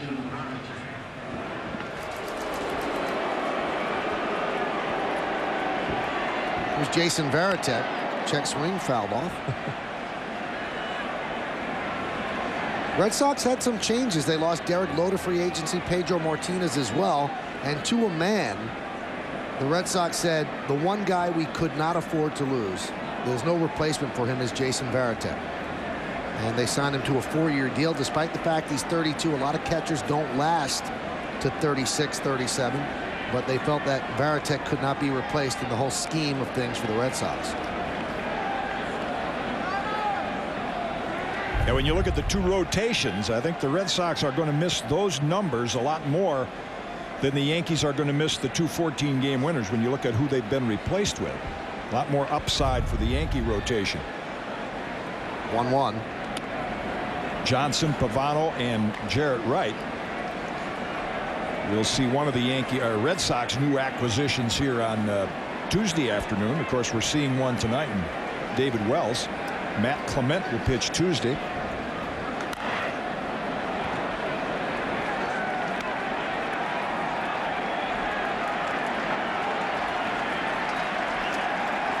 Yankees' upcoming schedule is presented by Pontiac. Yankees have tomorrow night off, then Tuesday and Wednesday right here on Yes, afternoon games against the Red Sox. Then the Orioles come into town, and all 3 of those games will be on Yes. Varitek rips one down the third base line. Ball is touched by a fan, so Varitek will get himself a ground rule double here with 2 outs. Another pitch inside, and if there's young pitchers watching this game tonight, you can chart this every game in the big leagues, and it'll usually come true. Most of the hits are on mistakes inside, and there again was a slider from Randy Johnson, the one he struck Ortiz out with, but that one just a little bit flat. Gives that right-hander a chance to get the bat head out. So Varitek will lead off second with 2 outs. Here's Jay Payton. Check swing and a high fastball. Did he go? No, said first base umpire Brian Gorman.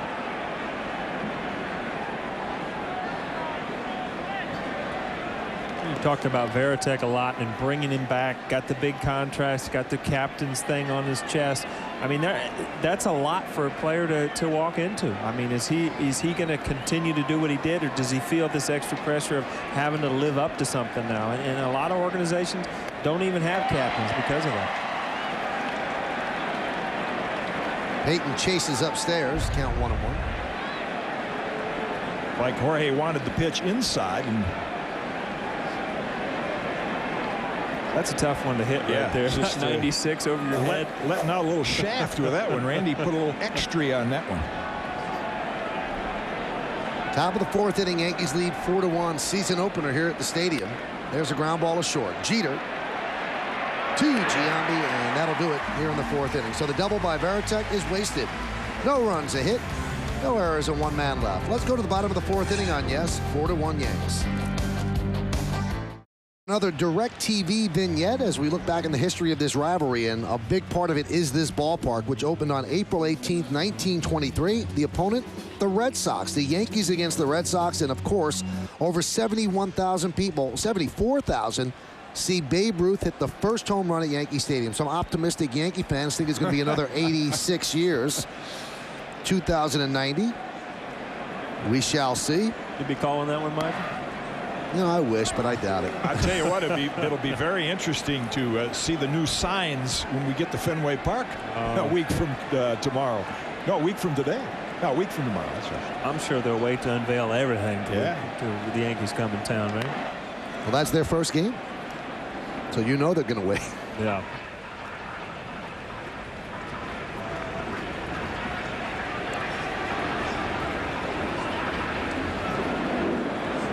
Womack grounded into a fielder's choice in the 2nd. So he's 0 for 1. And the 0-2 to Womack. That one slapped into left center field. That's a base hit. And let the track meet begin. Yankees like this whole idea of speed on the bottom of the lineup, and as Jim said earlier, Joe Torre says that this is the fastest Yankees he's had since he took over in '96. High breaking ball again, one that Boomer could not get the normal grip on, and that's what Tony Womack's going to do. Anything up in that strike zone, he'll poke it the other way. Boomer's reaction, didn't throw that one the way he wanted to. Boomer's at 61 pitches, 41 in the strike zone. Back to the top of the lineup, and Derek Jeter. Jeter's 2 for 2, single and a double, also a run scored.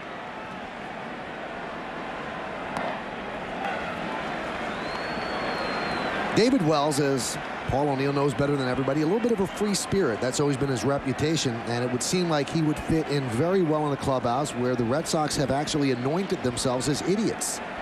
But Terry Francona said something very strange. He said he doesn't quite fit in. He's not near as crazy as everybody else. I mean, that tells you how crazy they are.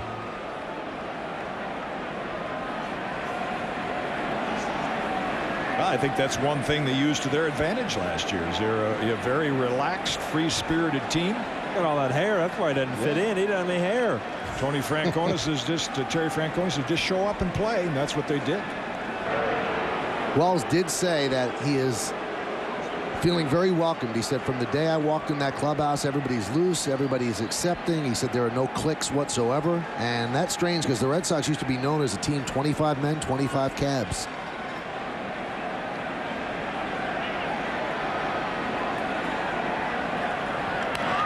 That one is blooped to shallow right. Does that dunk in? Nope. There's Payton. He'll put it away. Jeter bidding to go 3 for 3, makes his first out of the game. So 1 down, 1 on, and here's Alex Rodriguez.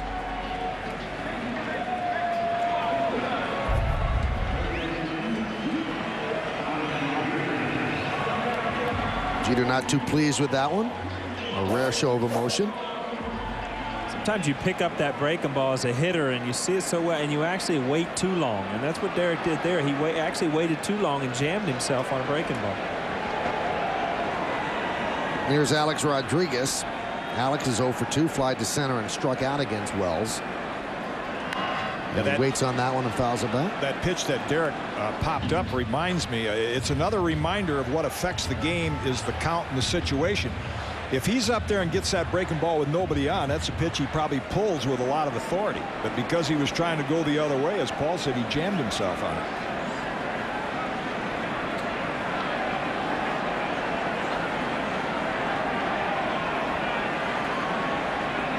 Like my 15-year-old son on the internet there with those fingers moving. There's a base hit over the leaping try of Renteria. Womack is going to go to third. There you see some of that speed. Ball hit in front of him, but he never even doubted the fact that he was going to take the extra base. So a base hit for A-Rod, his first of 2005, and the Yankees have runners on the corners with 1 out. Good piece of hit. Get a ball up in the zone, just drive it to left field. But, you know, you watch Womack run first to third automatic. A lot of players don't even attempt to go here, but the guy who actually loves this base running is the guy up at the plate right now, because it's such a better time to hit with the man on third base than it is first and second. Here's Sheffield. RBI double last time up, and the breaking ball is a strike.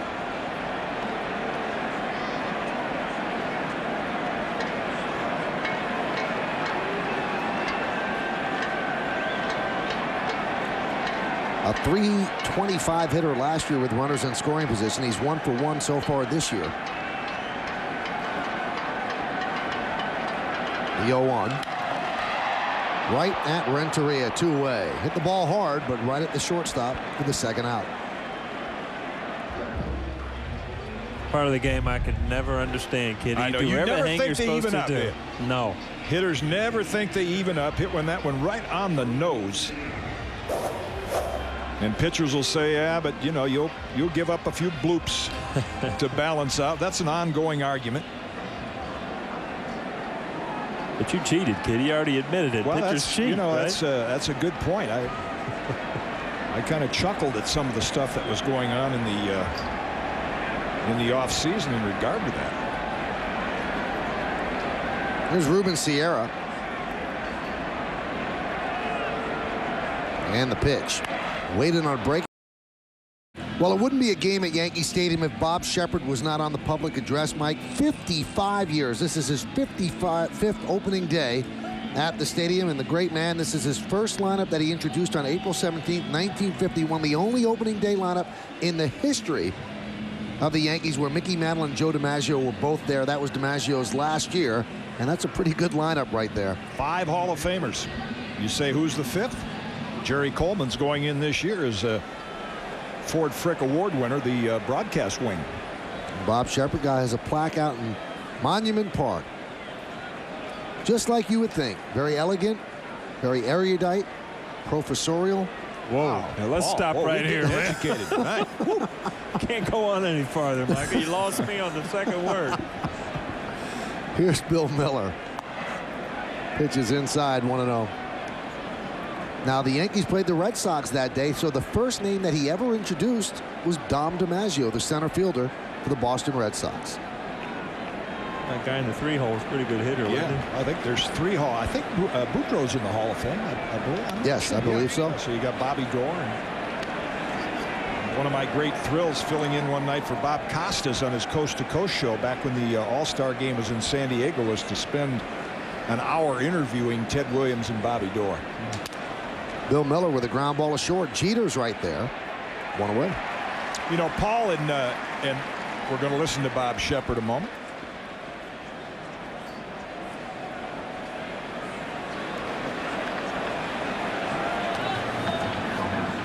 Second baseman, Mark Bellhorn. Voice sounds the same to me as it did in 1959 when I first heard it.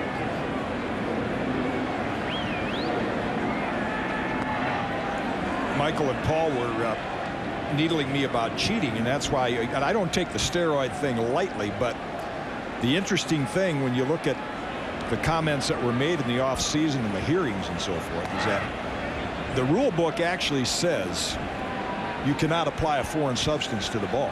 And there are several pitchers in the Hall of Fame that have defaced the ball, and I tell the story about pitching one night when the veteran Jim Honachik.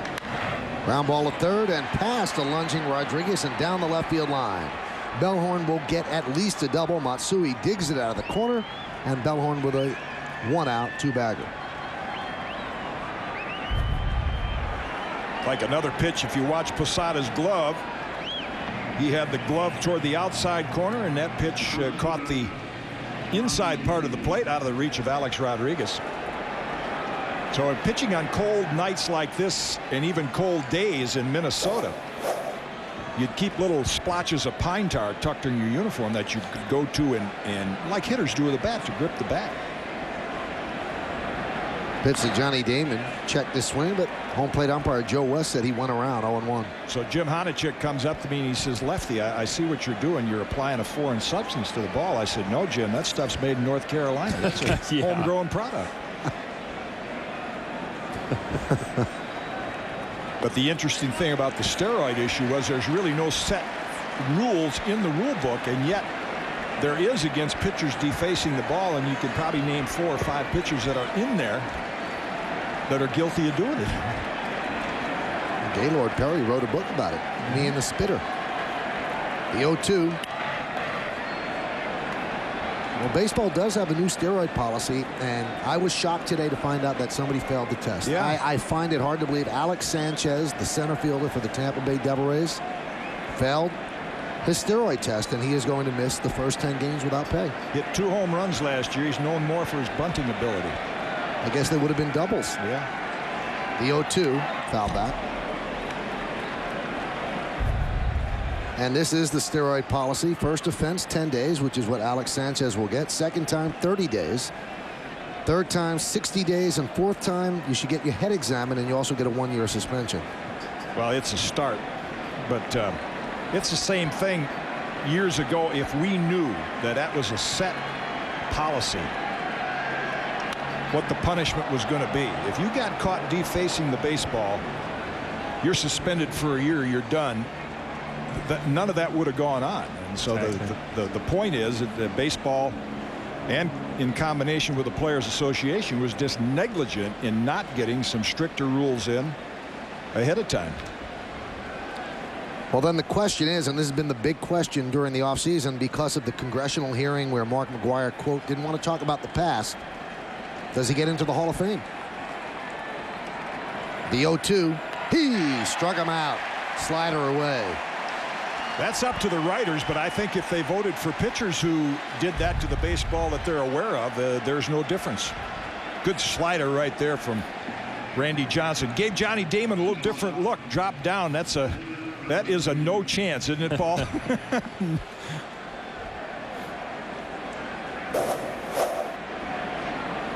Sometimes you strike out and you go back banging your head against the wall thinking, I could have handled that pitch. You know, you strike out against that one, you'd shake your head. I had no chance. You'd hurry up and get back and hope he's out of the game by the time you hit again.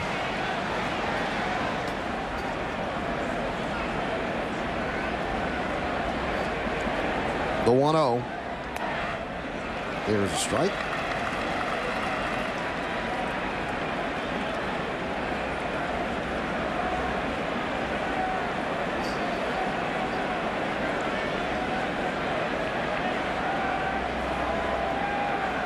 Runner on second with 2 outs. Yankees lead 4-1, top of the 5th.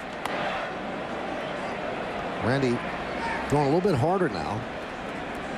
Mentioned in the scouting report, he's more, you know, at first you just thought of him as a big, tall guy blessed with a good arm, and he's got a lot of advantages over other pitchers. But to his credit, he has really worked on his pitching mechanics. Several years ago, Nolan Ryan helped him a great deal. Now, I remember doing games in Seattle, and I don't know if you saw him, Paul, when he did, but his arm used to drop down. He was very flat. He wasn't as consistent with his control, and he's worked at becoming more than just a hard thrower.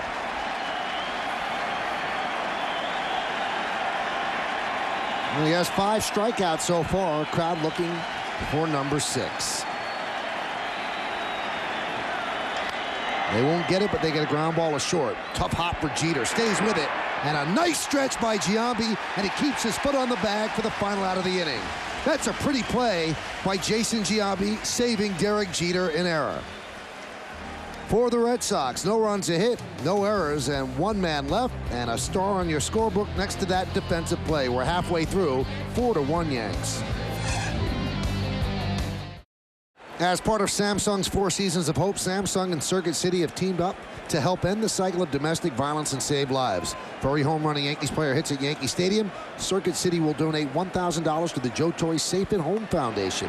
For more information, all you have to do is log on to fourseasonsofhope.com and follow along throughout the season with our updated home run tracker available at YesNetwork.com. Matsui 2 for 2 tonight. Took a first pitch strike from Wells. Yankees lead 4-1. And the count now 0-2.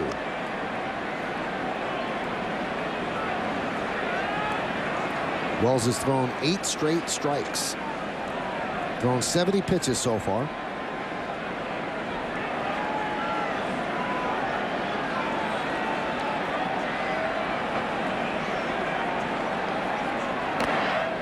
And Matsui foul tips it into the glove of Varitek. 1 away. This copyrighted telecast is presented by authority of the New York Yankees and may not be reproduced or retransmitted in any form, and the accounts and descriptions of this game may not be disseminated without the express written consent of the aforementioned New York Yankees. See that blindfolded, can't you? Not really.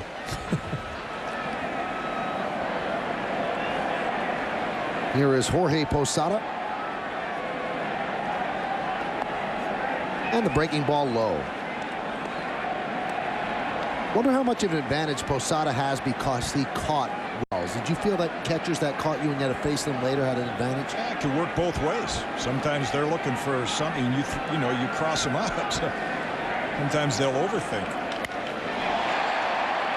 Posada with a deep fly ball did not overthink that. Over the head of Damon and up against the left center field wall. Posada with a 1-out double.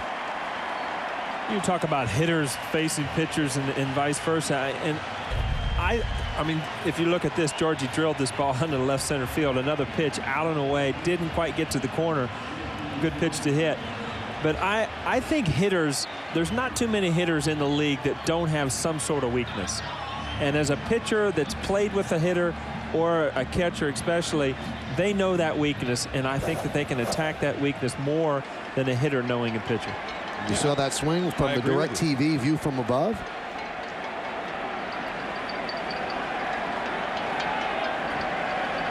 Here's Giambi.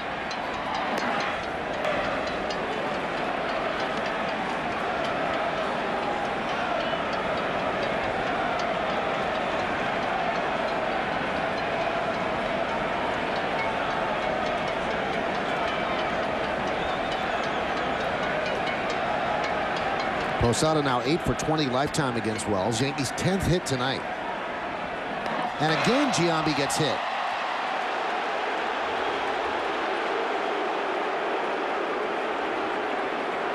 Runners on first and second with 1 out. And again, that's not intentional. I mean, if you know Boomer and know his control, it's a classic example of not being able to grip the baseball.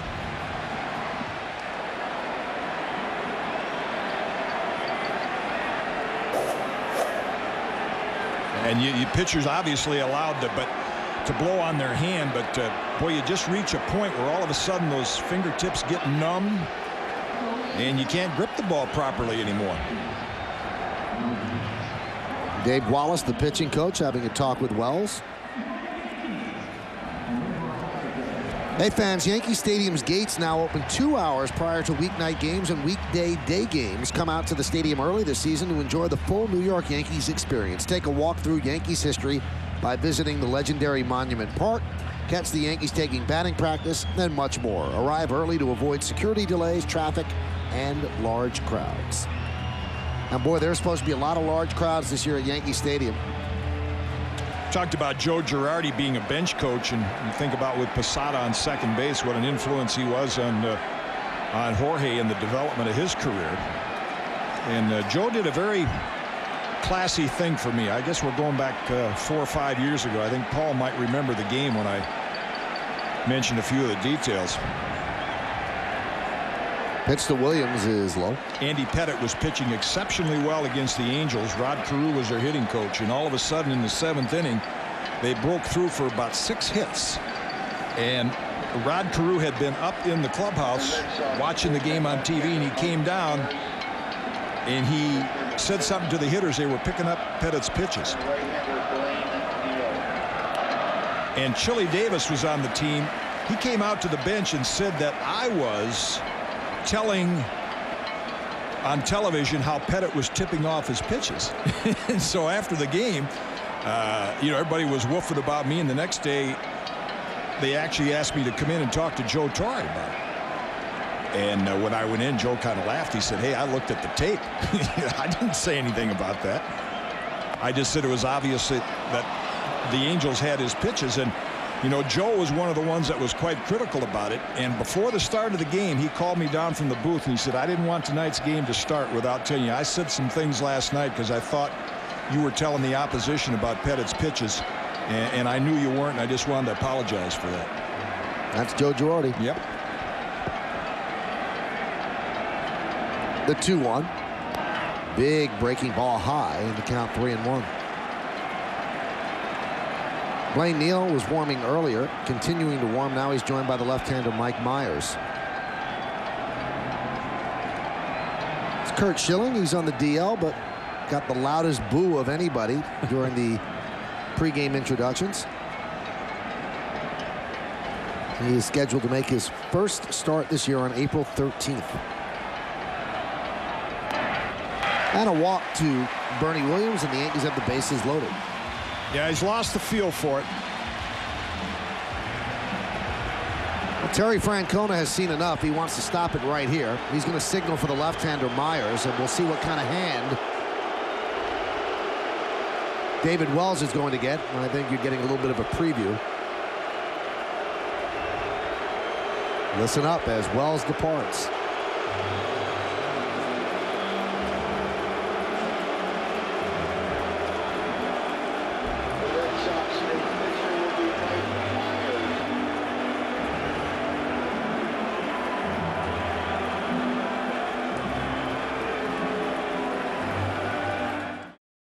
Well, Bank of America brings you this call to the bullpen, and this call to the bullpen brings you Mike Myers.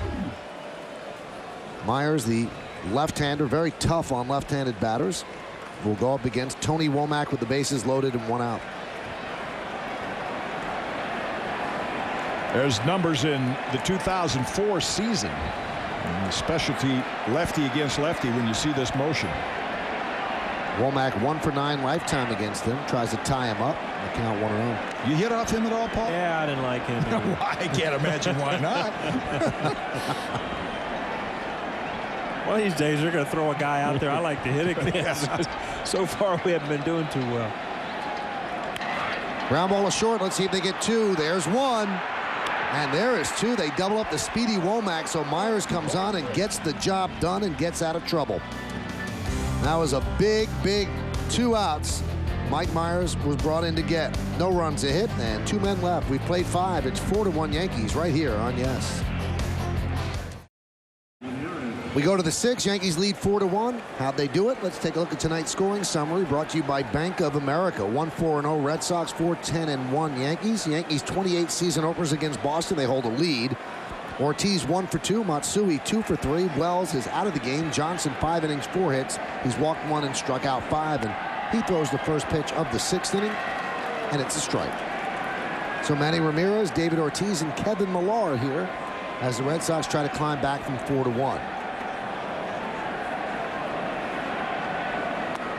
And even for a pitcher like Randy Johnson, who's overpowering, it's still a matter of control. And that's strike 1 to Manny Ramirez. 11 out of 21 hitters, he has thrown strike 1. And the Red Sox only have 1 hit in those at-bats where he's gotten a hit. Did he go on the check swing? No, he did not. Said the first base. Where was that pitch? Well, when you're a lefty with a good slider like Randy Johnson, and in his heyday Steve Carlton, you're going to see the DirecTV view from above. One of the important people in the ballpark is the first base umpire, because it is hard to check your swing on that pitch. The 1-2. Got him anyway, looking. Ramirez goes down on strikes for the 2nd time tonight. I don't think you'll see a worse at bat from Manny Ramirez all year. No. To walk up there and take 3, possibly 4 strikes.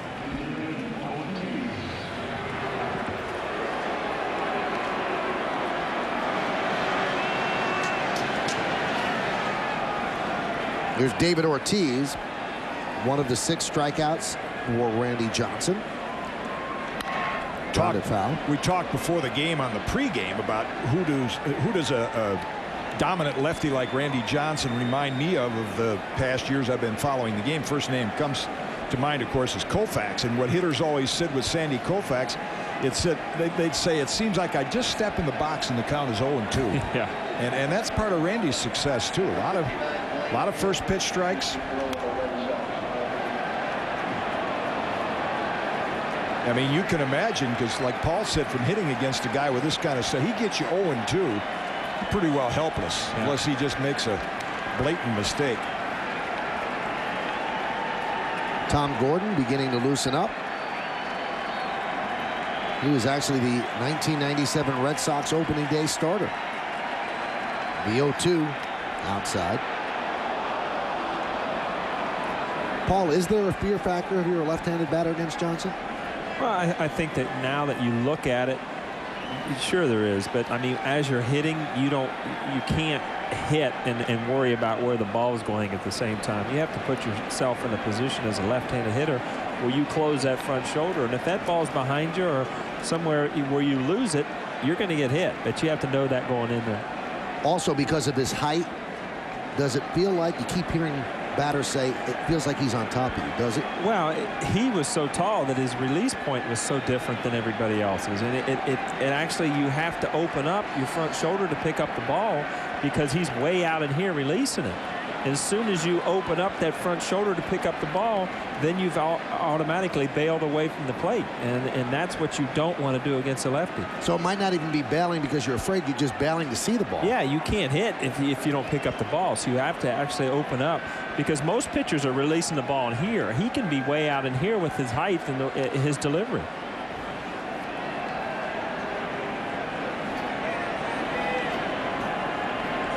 Well, Ortiz was down 0-2. Now he has worked the count full 3-2.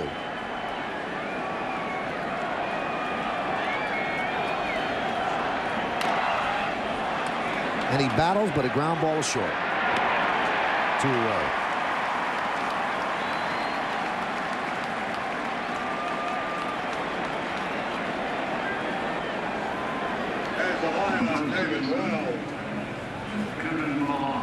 Hey fans, get a second chance to see the latest game with WB Mason presents Yankees Encore. That's only on Yes.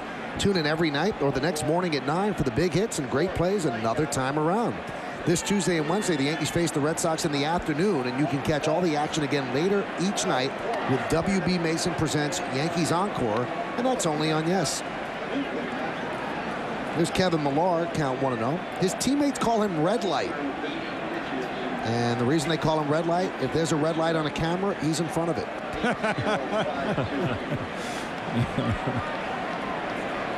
He's the Joe Theismann of the baseball world? I guess so.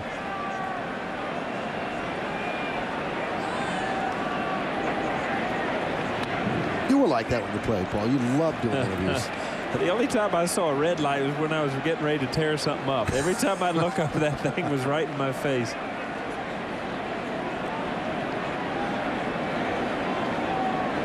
Randy's at 90 pitches. Here's 91, and he walks Millar. Along with the aforementioned Paul O'Neill and Jim Cott, I'm Michael Kay, and you are watching Yankees baseball right here on the Yes Network. We thank you for joining us on opening night on Broadway, Sunday night baseball here in New York. Yankees against the Red Sox opening the 2005 season, and the Red Sox with their first defense of a title since back in 1919. Well, I have to say this night has been a pleasant surprise to me. This is my 46th major league opener as a player, coach, or announcer, and I don't think I've come into the season with quite a deflated feeling because of the steroid issue, and then opening at night. You know, you look for the traditional opener, afternoon, sunshine. But I'll tell you, these 50,000 plus fans and the playable weather in these two teams have made it a lot more like opening day than I ever thought it would be. Varitek fouls away. This is the first Yankee opener at night ever. Paul, you've been growing up and being around Cincinnati. That was a tradition. It's still, yeah. I mean, they do the parade, they do the thing, but I don't know what it is about playing. I mean, you're old school. You love day baseball, but there was so much more of an excitement to me taking the field under the lights at night in any ballpark, and especially Yankee Stadium. The 0-1. A broken bat. Looper over the head of a leaping Giambi and down the right field line. Millar will head to third. Varitek will stop right there at first. So he'll trade the broken bat for the single. Runners on first and third with 2 outs. That's what frustrates you as a pitcher because, Randy Johnson knows this is going to happen a certain amount of times during the year. Broken bat. But what frustrates you is a 2-out walk. You know, you've had good control, and then you issue a 2-out walk and with nobody on base, and oftentimes bad things happen.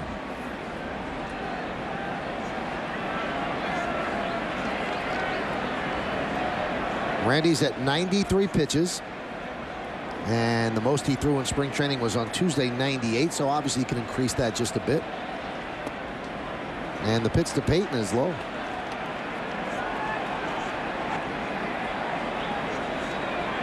RBI single in the second inning. Drove home David Ortiz.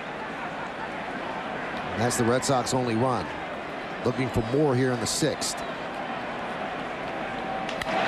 They're not going to get it. Ground ball to Womack. He flips to Jeter, and Johnson works out of trouble. A little bit of a fist pump when that out was made. No runs a hit, no errors, and 2 men left. The end of 5.5. It's the Yankees 4 and the Red Sox 1. And as we promised earlier, it's now time for a special look at Fox's new Animation Domination Sunday lineup that will be starting May 1st. Welcome back to Yankee Stadium. Bottom of the 6th inning, Yankees lead the Red Sox 4-1. 4-10-1 for the Yankees. They've knocked David Wells out of the game. Red Sox 1-5-0 against Yankee starter Randy Johnson, making his first. Yankee start. Full house here at Yankee Stadium as the 2005 season opens. The entire baseball world watching this one, and why not? It's a perfect way to start this season, especially when you consider how last season ended. And a lot of people, a lot of big names here. Donald Trump. Regis. Bill O'Reilly. Wow. Earlier we saw Billy Crystal, Mayor Mike. Tony Danza's here. Take a little time between innings, run around, get some autographs. There's Billy Crystal, his great show on Broadway's 700 Sundays. And a huge Yankee fan. And he got a good seat in George Steinbrenner's box here on the press level. Third pitcher for the Red Sox, it's Blaine Neal. Got him from San Diego. That's what he did last year. Fastball, curve, slider, and not a lot of history in the big leagues, but the Red Sox, the scouts liked his arm. They want to give him another chance. They traded veteran minor leaguer Adam Hisdu for him just before the start of the season. And the pitch is low, 1-0. And of course, when you talk bullpen and you reflect on what happened between these two teams last year, I hope it didn't go unnoticed with a lot of baseball fans, but it was the Red Sox bullpen that was such a big improvement, particularly with Keith Folk. And the 1-0. I think after the Yankees were leading 3-0 and 1 out from closing it out, the Red Sox bullpen gave up 3 runs in 18 innings, and all 3 of the runs were meaningless. I mean, they were after they never really gave up a meaningful run after that. The 2-0. And Folk pitched 3 innings holding the Yankees right there in that game that you were talking about. Wasn't a save situation, but he saved the season. Mel Stoudemire to the Yankee bullpen. Tanyan Sturtz. And he is from Boston, but his allegiance not with the Red Sox. The 3-0. There's a strike. He made a nice turnaround last year, Tanyan Sturtz. We always talked about his size and his arm and his presence on the mound, and finally he turned it into something positive by challenging hitters, making them put it in play, and very successful. And Jeter walks, so he's on base for the 3rd time tonight. In fact, we'll see Carl Pavano make his first Yankee start on Tuesday afternoon. Mike Messina will pitch Wednesday, and that'll set Moose up to pitch in Boston next Monday, where he pitches so well. But talking with Carl this spring and about his arsenal, and he mentioned the splitter. He said, I've talked to Tanyan Sturtz a little bit about it, you know, where he got his pitchers do that, as hitters I'm sure do. They'll talk amongst themselves and try to improve, pick up a new pitch, try a new grip.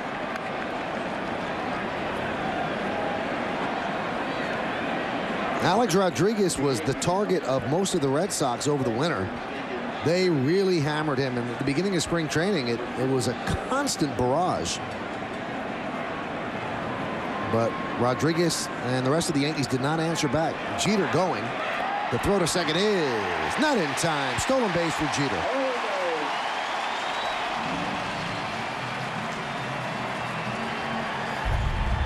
Again, this is a fun part of the game, though. We mentioned Joe likes. I mean, Jeter can run, Womack can run, A-Rod can run. You move up, and you have an opportunity with a couple singles here or there to put this game out of reach. Jeter's always been a good base runner, good base stealer. He has a knack for scoring runs. That's what he does best. That one's lined into center field. It's off the chest of Johnny Damon. Jeter rounds third. He will score. Damon bobbles. A-Rod goes for second. He's in there. Yankees lead 5-1.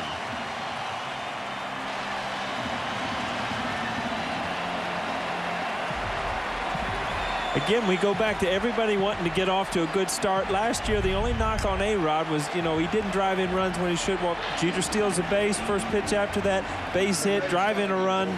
Good way to start the year. And as the Yankees had said, starting with their owner, we'll do our talking on the field. And there's another example of what you talked about, Paul. A lot of base runners get caught going back to second base. But Derek had all his weight going toward third, so as soon as that ball took a hop, he could score easily. I am now officially 0 for 3 official scoring. I thought that was going to be a double and an RBI, but it wasn't. It's a single and an EA allowing him to go to second, but he does get the RBI. That's why you're here. And who's there tonight? Howie? Bill Shannon. Oh, Bill Shannon. High fly ball, deep left center field. Ramirez is there, and he'll put it away. Tagging is A-Rod. He's going to go for third, and he will make it. Heads up base running. And running on the arm of Manny Ramirez. Those are the plays right there that just emphasize we're not going to sit back. We're going to go out and we're going to beat you as bad as we can. Ramirez didn't expect him to run. Well, and as you mentioned, Paul, that running game, I mean, you look at the scoreboard and the way the Yankees have hit the ball, you'd think they had about a 6-run lead. Exactly. But the Red Sox bullpen has gotten them out of some jams. So to pick up a couple of extra runs here with just 3 innings to go is very important. That's good, intelligent base running by A-Rod.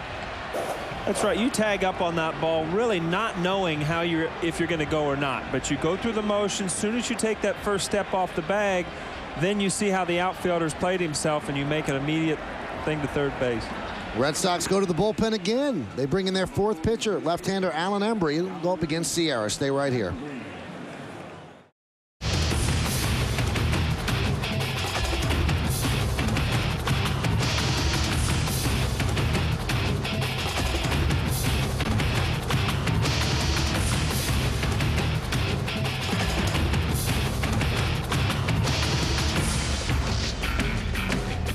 Well, if you just joined us, a little video recap of what's happened so far on opening night on Broadway. Yankees lead 5-1. We're here in the bottom of the 6th inning.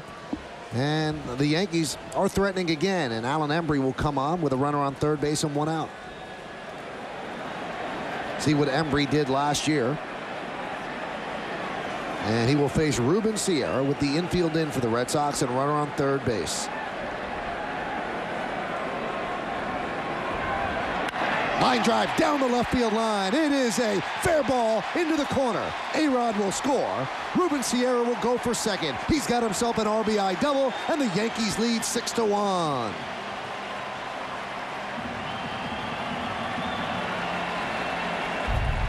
Now, he mentioned at the start of this game that opening day usually for a player is just, it's a celebration. You're here. It's nice to get the season started. But here in New York with the Yankees Red Sox, there's a real urgency to win this game. And these 2 runs the Yankees have picked up right here. Ruben Sierra now becomes the 8th man in the lineup to have a base hit. Only Bernie is hitless, but he has an RBI on a sacrifice fly, so everybody's been productive. And every Yankee is reached because Bernie also walked. Here is Matsui against the left-hander. And there's a strike. You know, it's funny, Kitty, because, I mean, if this lead holds up, tomorrow you pick up the paper, and it'll have New York on top, and it'll have Boston with that little game behind. Immediately, you want those teams behind you, so they're always trying to catch you.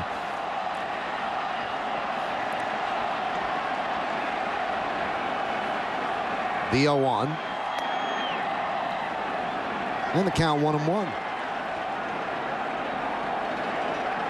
Joe Torre in spring training was a little concerned about how the Red Sox winning the World Series last year would affect the rivalry. He said there was always pressure on the Yankees to keep the curse going, and there was always pressure on the Red Sox to break the curse. He said, is there going to be that pressure now? There is no curse anymore. The Red Sox have won.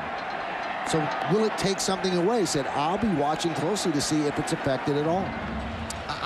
What I sense from just talking with the fans on the street in New York, there's one of the creative signs. Part of it blew down. It said 2004 plus 86 equals 2090. That's how long they think it's going to take for the Red Sox to win another one.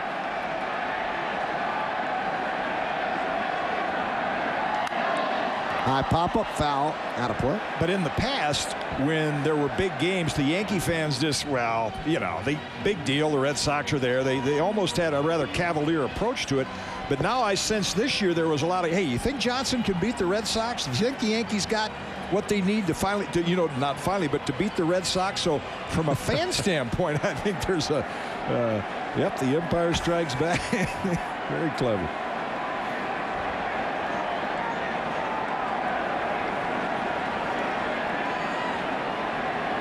The 2-2 popped up behind the plate. Varitek. 2 away. You know, remember back when I was playing, I mean, I always knew we had a rivalry with Boston. I mean, every time we played them, there was a rivalry. But then all of a sudden, the teams that you felt bitter about going out and beating were the teams that you faced in the playoffs every year. It was the Indians for a while. It was Seattle for a while. Oakland. Texas. And Texas. And like I said in the pregame, now, I mean, your season ends or continues by beating Boston or beating the Yankees in the playoffs every year. So I think the rivalry is going to get bigger and better because of the way these teams have been brought together, and arguably the best two teams in baseball. Pitch to Posada is low. Well, they have faced each other 52 times in the last 2 years, and it's been so close. 2003 ALCS went 7 innings or 7 games and extra innings. Aaron Boone's home run, and last year 7 games again, and the Red Sox went on to win the World Series. The Red Sox lead those 52 games 27-25, and they play 19 times during the regular season.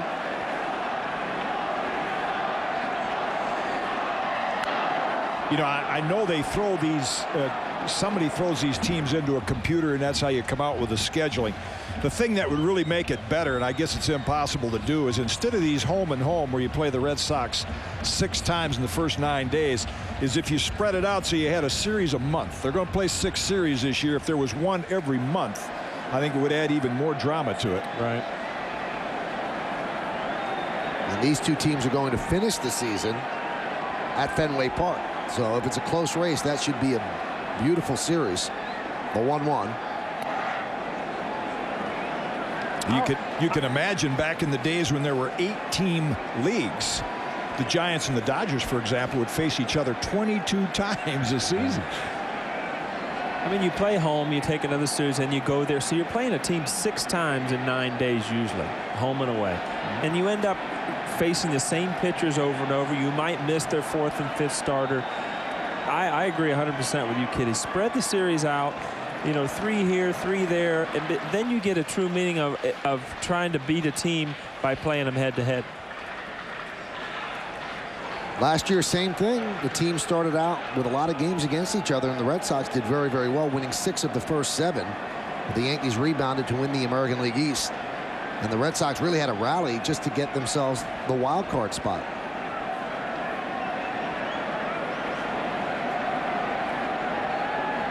The 3-1.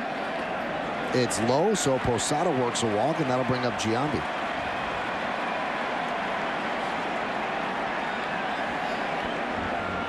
I just got my 4th meal up here. It's unbelievable.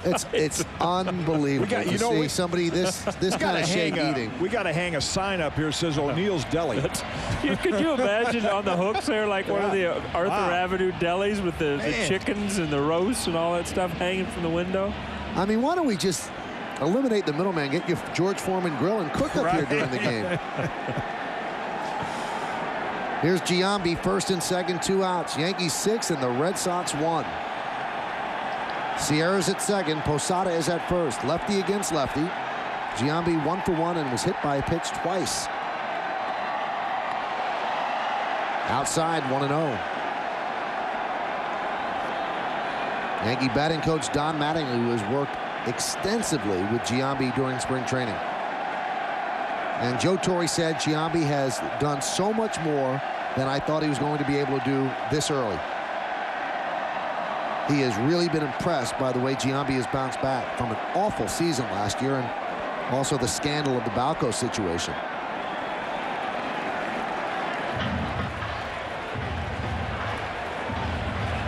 This is a good test for Giambi. He's 1 for 15 lifetime against Embry. He's due, huh, Kitty? There's probably a lot of lefties that have some numbers like that. That's one thing that Embry, like Mike Stanton now with the Yankees, he's stayed in the big leagues by being able to get left-hand hitters out.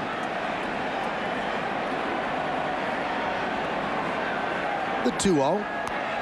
Embry has to throw strikes, which he's not doing in the count 3-0. He just walked Posada, now 3-0 on Giambi. I saw Stanton before the game down in the locker room. But just sometimes, I mean, he hadn't been here in a few years, but you walk in and he just, same locker, same stall, just it feels like he belongs here, and it's good to have him back here. Same tired comic act. Well, he's got a few of those jokes he likes to repeatedly use. The 3-0. Pours a strike right over in the count 3-1. Well, one thing Giambi has always taken pride in, even last year, good eye, gets on base, and so far today, He's been on base 3 times. Tanyan Sturtz continues to warm.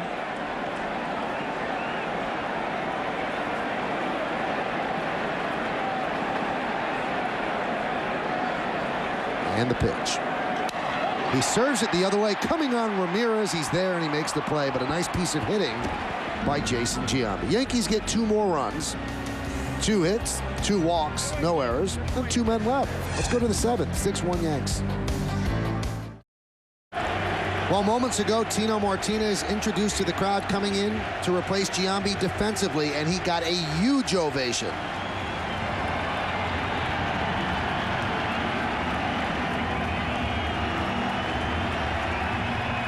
Another little thing that you don't really think about, but I mean, this is Joe Torre's way of getting Tino's jitters out, getting in the game. So come Tuesday afternoon, it'll be like old hat for him to get that back in that lineup. And thank you to the fans. And this is so big for Tino. 4 world championships with the Yankees, and now he returns after a 3-year absence, 2 with the Cardinals and 1 with Tampa Bay last year. Yeah, a little different than probably the first time he was introduced at the Tropicana Dome. More people on the hot dog line than there is in Tropicana Field. I think it's a little bit different than the first time he was introduced at Yankee Stadium in '96.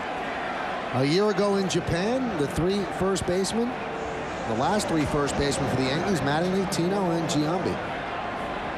Giambi had a good first night, got a nice ovation from the crowd, picked up a base hit, makes a nice stretch at first base, and now turns it over to Constantino Martinez. Tanyan Sturtz, in relief of Randy Johnson, deals a strike, and the count 1-2. Tino's resume is an impressive one. 2-time All-Star. Won the Silver Slugger Award in '97. We mentioned the 4 world titles. Drafted by Seattle in the first round of the '88 draft. 14th overall. And he's probably, and Paul would attest to this, the best defensive first baseman never to win a Gold Glove. Oh, I mean, I played behind him in right field, and there were numerous times I saw him all. And he knows how to play the game. He was so good at knowing when to pick people off and knowing when to throw behind runners. And that just comes with, I mean, he was born and raised playing baseball, and he's a solid baseball player, and that's all he knew. And that I appreciate, playing with him, because that's what I saw every day, was just things he had learned since he'd been playing baseball in the backyard since he'd been 5 years old. One of the difficult things for a right-hand first baseman is making that 3-6-3 double play, first to short to first. And when Tino was playing regular, I don't think there was anyone better at doing that than Tino. There's a strike. Bill Miller strikes out looking against Tanyan Sturtz. 1 away here in the 7th. And Joe Torre's got a plan about how they're going to use this, and this is going to, as you look at this again, Joe West likes that outside corner tonight. Let's take a look at the DirecTV view from above, and you judge whether it's a strike. It's pretty close. Had enough of the plate, and I think in spring training we got the feeling that the umpires, last year they called a few more high strikes, but this year that borderline low pitch, I think you're going to see call for more strikes. That was the line on Tanyan Sturtz last year. He could be a very, very important part of this bullpen. And what an incredible find for the Yankees. They never even scouted him before they acquired him in a trade with the Dodgers farm system. And he slowly worked his way up in the pecking order in terms of importance of appearances. He was a mop-up man at the beginning. And then all of a sudden he's pitching important innings in the 7th and 8th. And when did that all change? It probably changed in that big long Boston game last year. That one that Jeter went in the stands. I think Sturtz got the win that night. And all of a sudden, you get a win like that under your belt, and you progressively get better and better and better. And before the end of the year, he was one of the first guys they had up in the bullpen. And you can give an assist to one of the Mets' former pitchers, because Roger McDowell was his pitching coach in AAA with the Dodgers, and he gives Roger a lot of credit for helping him mentally not beat himself up so badly on bad nights. A little more in control of his emotions. To finish that story back to Tino, I mean, Joe has a set way that he's going to use both those guys. It's going to help Giambi by not playing every single day where he can DH, and it's going to help Tino by having days off now and then where he can go out and be productive offensively. Sturtz strikes out Bellhorn, 2 away, 2 up, 2 Ks.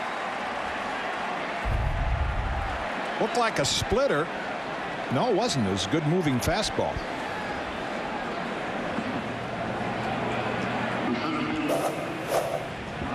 That's a pitch that he added last year. I think that helped him a lot.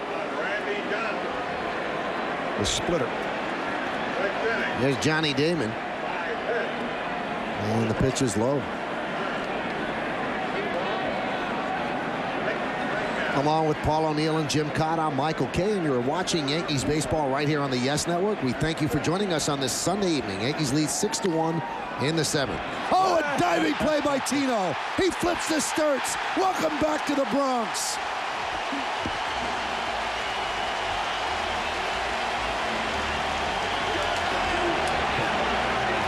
Three up, three down for the Red Sox in the 7th. And Tino getting some love in the Yankee dugout, robbing Johnny Damon of an extra base hit.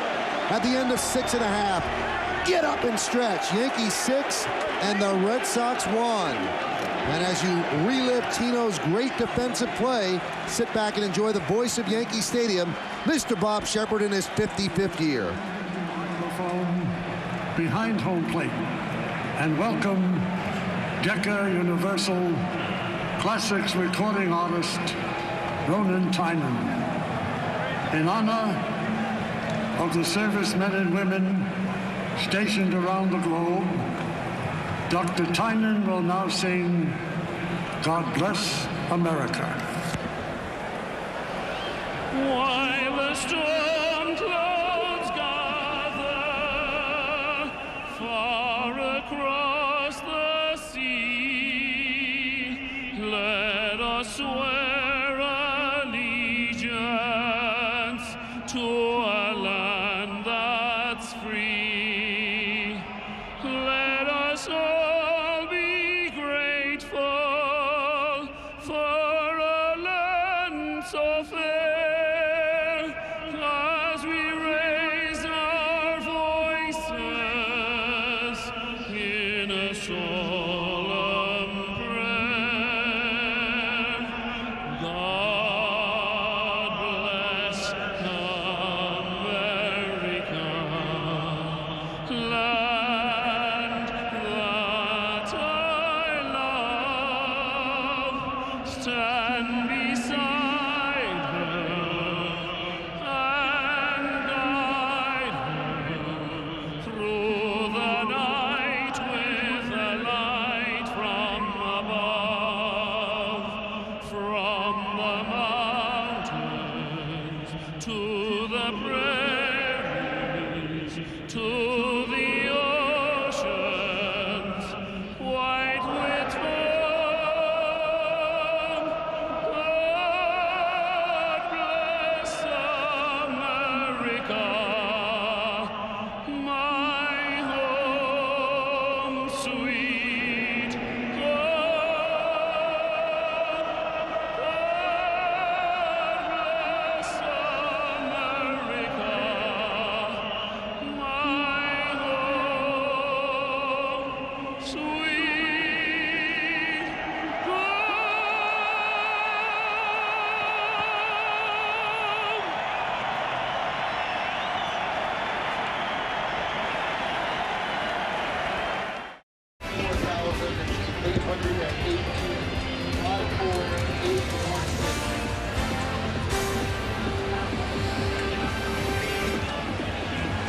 Well, thank you, Bob. Back here at Yankee Stadium, we go to the bottom of the 7th inning. Yankees 6 and Red Sox 1. And, you know, Jim, if you're writing that up and you say, well, Tino's going to come in and then he's going to make a great defensive play, some Hollywood agent would throw it out and go, that's just terrible. But he did it. Isn't it unbelievable? I mean, the reaction of the fans. Very seldom do you see a guy go in for defense, make a great call, a great play, and actually get a curtain call. I mean, he didn't come out, but he got the equivalent of a curtain call. Mike Timlin got a lot of calls last year, and he did well. As you see, 76 games. He was a big part of that very effective Boston bullpen that did so well down the stretch. He and Mike Stanton, you mentioned him, Paul. Mike Timlin, Mike Stanton, high school teammates down in Texas. You look at these teams, I mean, they have great lineups. They have good starting pitching, but both of them have good, solid, deep bullpens. And you know, they've both added to that strength. And I think if you look back at what teams try to emulate on how teams are winning, it goes back to '96 when Mariano was setting up for Wetland, and all of a sudden you see that the better teams had better relief pitching. Not just the closer, but the guys getting to the closer. Timlin, the 5th Red Sox pitcher, will deal to Bernie Williams. And the pitch is low. It'll be Williams, Womack, and back to the top of the order, Derek Jeter. Yankees lead 6-1 here in the bottom of the 7th. Bernie is the only one, as our colleague Ken Singleton likes to say, looking into the dance. Does not have a hit. But he has been on base with the walk. Also a sac fly for the Yankees' first run of the 2005 season. That was in the 2nd. And the count 2-0. Bernie missed some of spring training, had an upper back soreness. He was actually taking BP one day, felt a pull, and immediately stepped out, which was smart. Probably kept him from missing more time. Yankees held him back before he was fine, and missed some time, but again, he says he feels okay. Did not have a great spring training. He hit 167, 8 hits and 48 at bats. And he's pretty much said, I am not a spring training guy. Had an emergency appendectomy last year, missed a lot of time, and the year before his shoulders went bad on him. He's just not a great spring training performer. Count 2-2.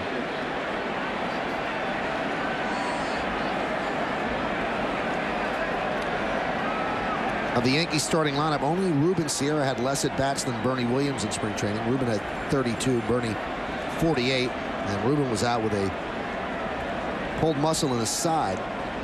Set him back about a week and a half.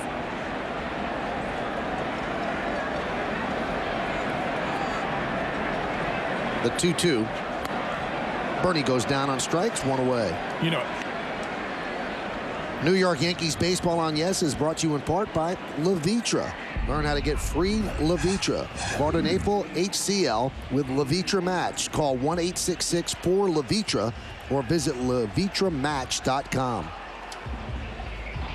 I'm looking up and down that lineup. It won't affect Bernie, but Paul, you know how you come out of spring training. I mean, as a pitcher, you want to get that first win, but as a hitter, you know, if you go 0-for-4 the first couple games, you start thinking it's nice to get that first knock on the first night. Everything. You want to try to get all the zeros out of the column. You know, your home run, your first hit, your first RBI, your first win, everything. If you can take care of those things real early, usually things you can get off to a good start. Womack's 1 for 3 tonight, and he pops that one up foul.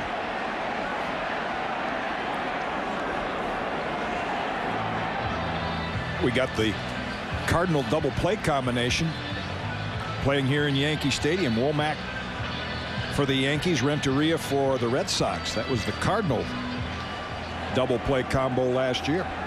Well, the Cardinals lost a lot of defense up the middle. Mike Matheny also left them as a free agent, signing with the Giants. He was the catcher, and they replaced him with David Eckstein at short, Mark Gutzelanek at second, and Yadier Molina behind the plate. Sellout crowd at the stadium watching the Yankees lead the Red Sox 6-1 in the bottom of the 7th. 6-12-1 Yankees, 1-5-1 for the Red Sox. 1-1. Slap the other way foul.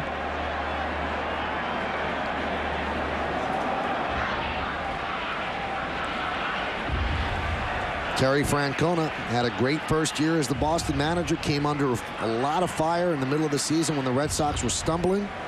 Persevered, known as a player's manager, and guided them in the unbelievable comeback against the Yankees in the ALCS, and then the sweep of the Cardinals in the World Series.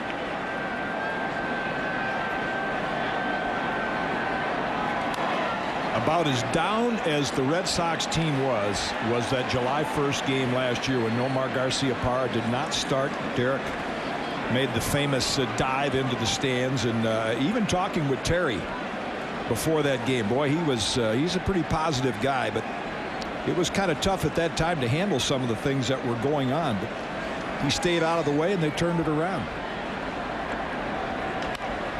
Slap the other way. Nice play by Renteria. The long throw, and it gets past Millar. That's a base hit for Womack. Maybe. This official store has been tough. That's true. I'm 0 for 4.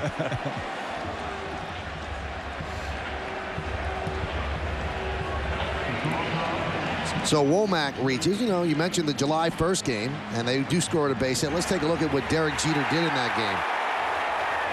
And boy, if he needed his legacy cemented, that might have done it right there. You can't see it, and you can't see the entire effect of it, but I think you can now buy a picture signed by Derek. That particular shot going into the stands.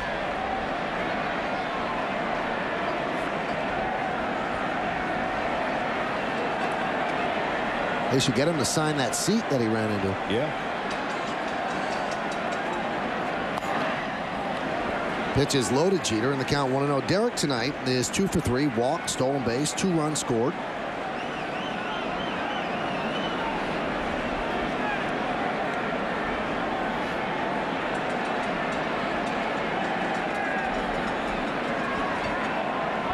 One of the subtle little things that can help a lineup.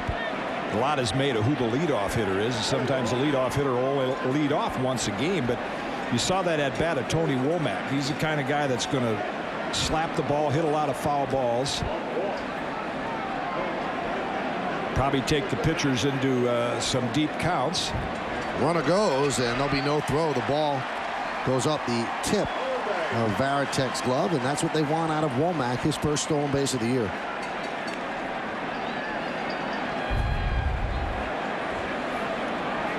No chance for Varitek with the pitch in the dirt. Womack had a good jump, but I think a hitter like Jeter, Paul, would benefit from a number 9 hitter like Womack if he's up there seeing a lot of pitches, fouling balls off. That always helps the guy in the on-deck circle. Yankees tonight 4 for 13 with runners in scoring position.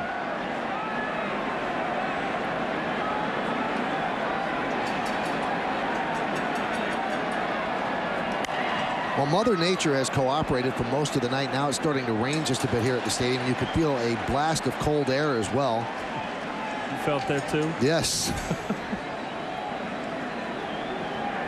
I was thinking it could have been all the food that you ate. Now it's not hot here anymore. Kind of went the other way. They're all bundled up for the elements, handling them well. It's not that cold. Tied him up and fouled it off.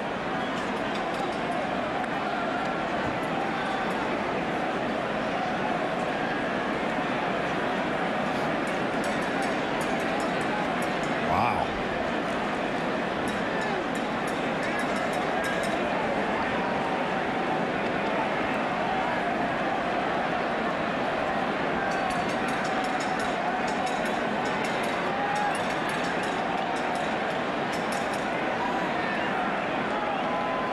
The 2-2. Missed inside. The count is full at 3-2. First base is open. You've got Rodriguez on deck. That looked like Nanook of the North. That's the way people dress for day games in Minnesota years ago. We played outdoors. That was in July. Yeah.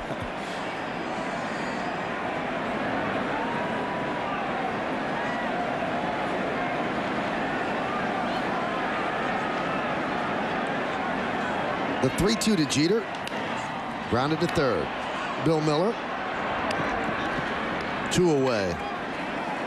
Hey, Tuesday and Wednesday on Yes, the Yankees and the Red Sox continue their opening series with a set of afternoon games. Both games in the afternoon right here at the stadium. Complete coverage begins at 12:30 when Bobby Mercer joins Bob Lorenz for the Tri-State Quality Ford pregame. Then Jim Cott, Paul O'Neill, and I will have all the action beginning at 1. Then remember, you can catch both of those games again each night on WB Mason Presents Yankees Encore. It's the Red Sox against the Yankees. Tuesday and Wednesday afternoon, only on Yes. Here's A-Rod, 2 for 4 with an RBI. Now tomorrow the Yankees have off, but they have the Yankee Welcome Home Dinner, and that is a staple of each season. And Paul, you're going to be honored there. Pride of the Yankee Award. Pretty nice. Wow. Congratulations. You want to write me a speech here real quick? I'm telling you, I have to introduce you, so I can't write your speech. Yeah. Oh, I know what's coming now. I'm going to kill you. Yeah. The 0-1. Foul back. Now that's an award that's given every year by who? By the Yankees. By the Yankee organization. Very nice. Last year, our very own Bobby Mercer won it. Yeah. And gave a great speech. Very moving. So your pressure's on you, O'Neill. I was going to say, good. We had it last year. We're off the hook this year. Matt Manti in the bullpen for the Red Sox. They've used 5 already. Well, the one thing, if you're Terry Francona, even if your team's getting knocked around a little, you run your relievers out there, but he likes to get that first inning under their belt. The 0-2. Manti is a pitcher. I think some Yankee fans might remember him from being on the roster with the Diamondbacks, and then before that the Marlins. But he's always had great potential as a closer. A lot of arm problems, and the Red Sox going to give him a chance to pitch out of their bullpen. I remember with Florida, we went down there and they were one of the first teams that had the radar gun on the scoreboard you were talking about earlier. And this guy came out. I'm looking over at Tino, as I usually did when we go over the pitchers. You know this guy? No. Well, he threw his first pitch and looked up. It was 100. Yeah.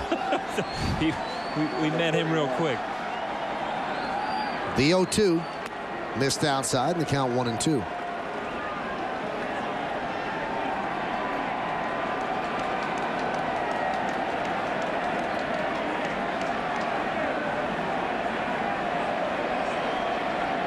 Duo first baseman, huh?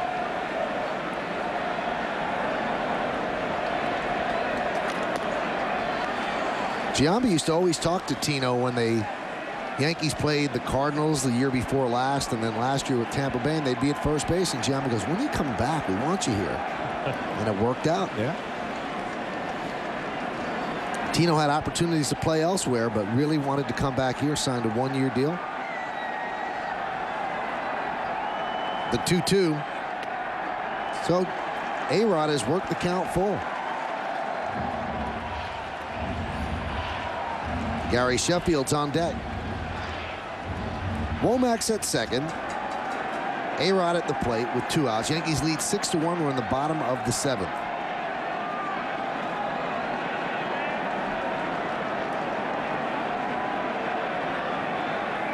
The 3-2 stays alive.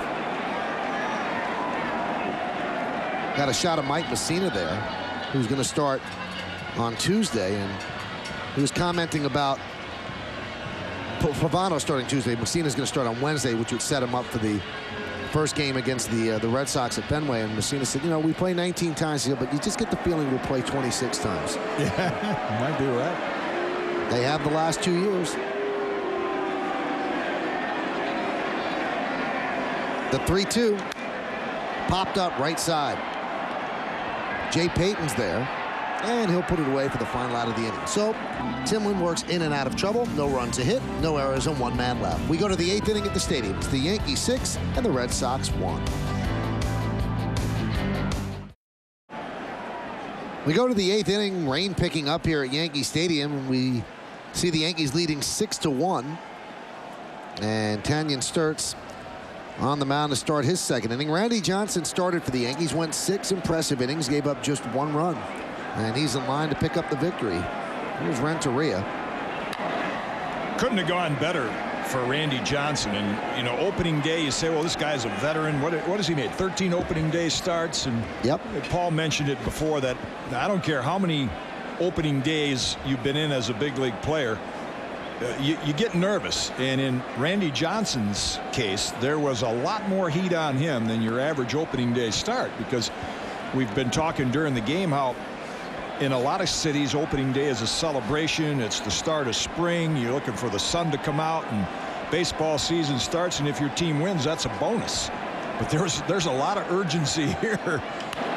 Renteria, diving stop by A-Rod, gets to his feet, across the diamond, 1 away. Pretty play by Alex Rodriguez, taking a base hit away from Edgar Renteria. Well, he showed last year the great adjustment he made as a third baseman. And his quick reflexes and his height and reach pays off there. Plenty of time to make the throw to Tino.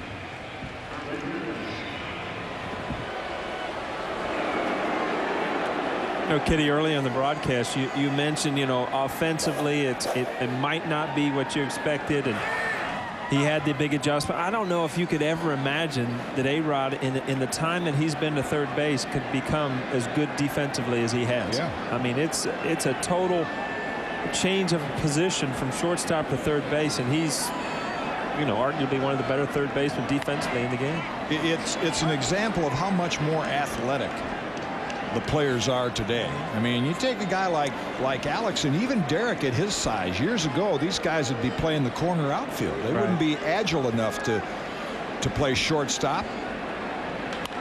Manny Ramirez with a fly ball to center field. Bernie Williams is there. 2-away. Time now to take a look at the in-game box score, which is sponsored by Infinity. The Red Sox so far today, not that many hits. David Ortiz with 1, Jason Varitek with 2. Peyton has chipped in, as has Mark Bellhorn. A lot of zeros in there as well. Boy, very cool graphics issue. I don't even have to put my glasses on to read those. Those are nice and clear. Oh, brand new. Yeah. Broke it out for opening night. Stylish. There's David Ortiz. Doubled his first time up, then struck out looking and grounded to short. All 3 times against Randy Johnson. And Sturts deals outside 1-0.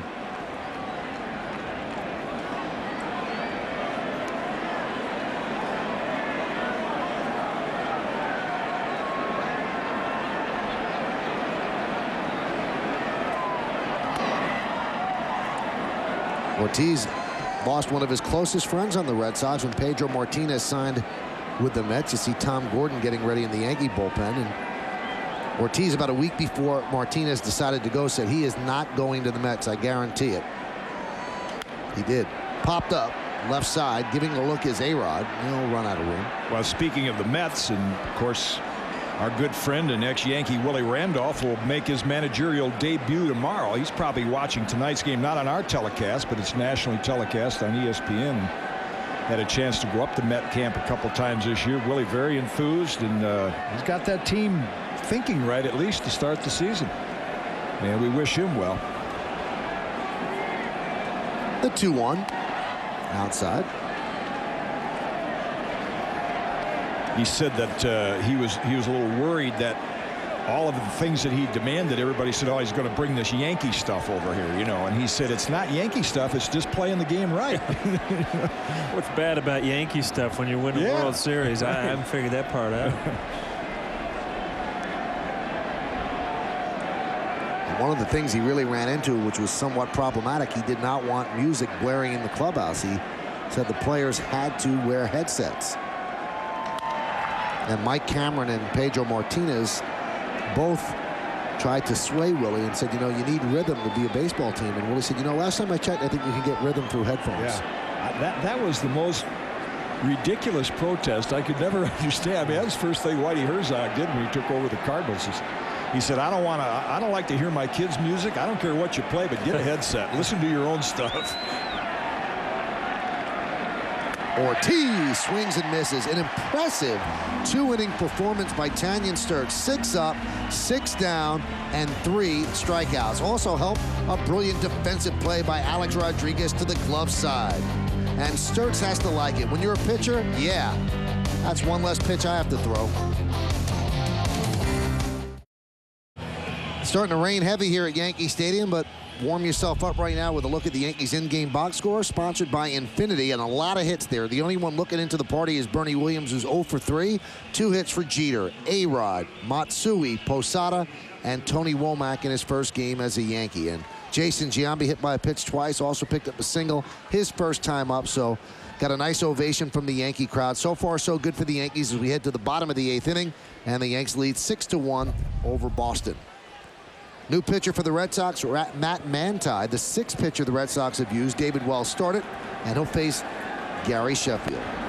Pitches inside.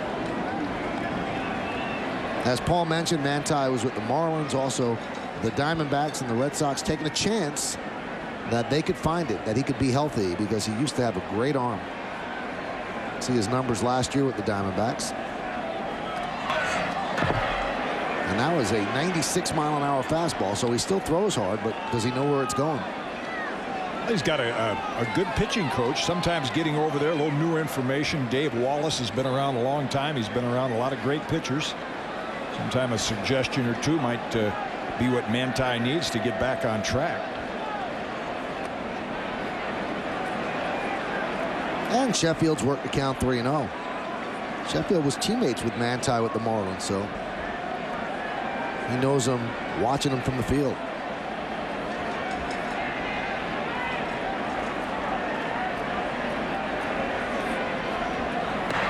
When you see a guy like Manti and he struggles with his control, you have a greater appreciation for what Randy Johnson has accomplished, because you're a hard thrower and you're 6'10", and it's so easy to have the kind of control that Manti has, to kind of be all over the place. But I remember some games back in the mid-90s where Randy was still a bit inconsistent, and I think we had some shots of him. He talked a lot with Nolan Ryan, and we had some side-by-side shots of showing how his arm angle got a little bit higher, and he really worked to have that. You don't pitch as long as he and David Wells have without having a consistent, repeatable motion, and that's something Manti, even though he throws the ball mid to high 90s, is still looking for. The 3-2 to Sheffield. Missed outside, so Sheffield works a walk. Tomorrow at 8 on Yes, don't miss the premiere of our new reality series, Yes Ultimate Road Trip, as 4 Ultimate Yankees fans take off on the ultimate adventure to every Yankees game this season. 6 months, 16 cities, 162 games or bust. Don't miss the premiere of Yes's Ultimate Road Trip, the real world of baseball. Tomorrow at 8, it's only on Yes. Same 4 people? Yep. Putting life on hold for 6 months. I was going to say, you do this anyway, Mike. Well, you go to every game, don't you? He's one of the 4. Sierra flies out to Damon. They don't get to fly on the charters and stuff. No, I don't think they do. No?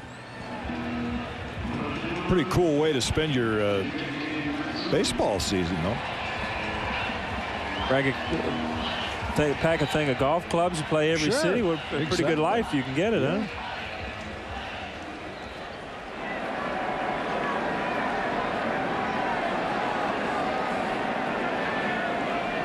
Well, one of the next 2 Yankees can get on. Tino Martinez will get an at-bat, although many in the crowd are headed home. Tomorrow's a work day. It's also raining. That combination probably. Does one have anything to do with the other? They call off work when it rains around here, Some Michael? left because of the rain. Others left because they had to get up for work. I was just checking. I didn't know. It's been a while since Ooh, I've best swing he's had tonight. We might have to switch our seating arrangement here. I may have to get between you 2 guys here before the year's over. There's the swing of Matsui. Fouled it straight back. Where you just watched him in spring training, and as you watch his improvement, you figure he's ready for it. Not that he didn't have a great year last year, but you just figure he's ready for a monster year. 97 there, Kitty. Yeah. That'll get your attention up on him, won't it? Matsui with 16 home runs his first year with the Yankees, 31 last year. He was a 50 home run guy in Japan. The 2-1. Count 3-1. And it's not hard to see. I'm sure Dave Wallace will spend some time with him. It's kind of a shame to see a guy with that kind of arm, but you know, his mechanics, his motion, he's fallen off to first, he's fallen off to third. There's nothing consistent about it, and as a result, I think, you know, 7 of the last 8 pitches out of the strike zone. That one's hit deep to center field. Going back, Damon, looking up. See ya! A 2-run home run for Hideki Matsui, and the Yankees lead 8-1.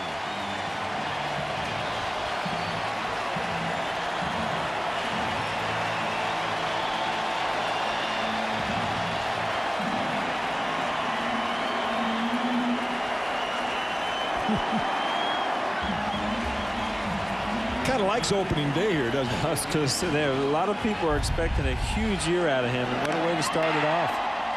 Big opening night with a home run.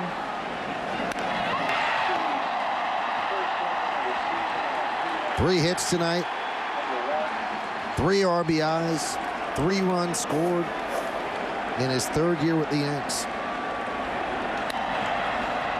He hit a grand slam in the rain here on an opening day. You know, in the off season, or after the first of the year, the magazines begin to come out sort of previewing the baseball teams, and then you'll have a group of writers or announcers or whatever will make their picks for Cy Young and MVP. And I noticed his name show up a few times from people picking him to be the MVP this year. Wouldn't surprise me.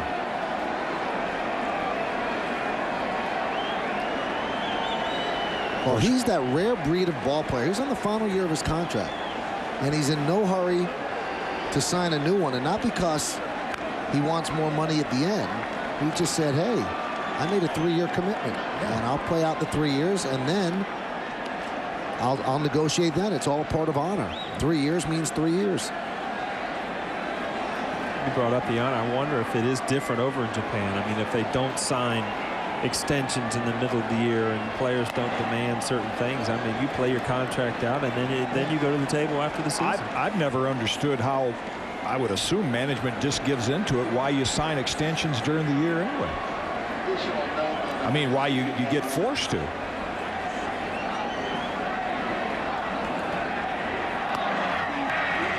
Posada goes down on strikes, and now you'll hear the ovation for Tino Martinez.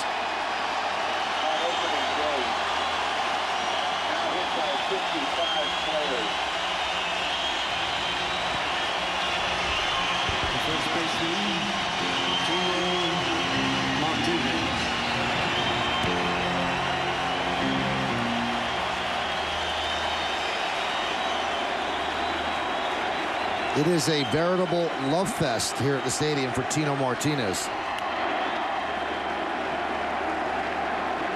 And he's already gotten a big ovation with the glove. Came in for defense. You know what? He played defense.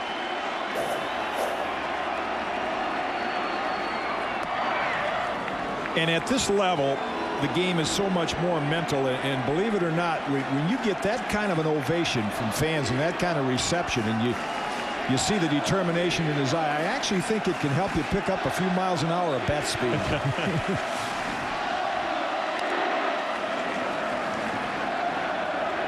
You know, you read so many stories about those Yankee championship teams, Paul, and there are a lot of demonstrative leaders, but everything you read said that Tino Martinez is one of the leaders in that clubhouse. You didn't want to make a mistake and face Tino. I mean, again, he loved to win.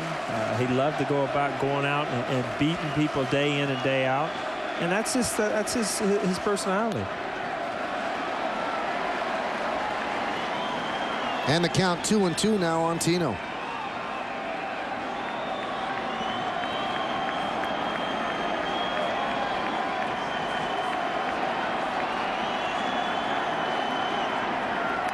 Having dinner the other night with Joe Girardi, and he said, I used to hate lockering between Martinez and O'Neill. He said they'd be complaining about how they're struggling. And I'd go, hey, I'm hitting 220. Shut up. Yeah.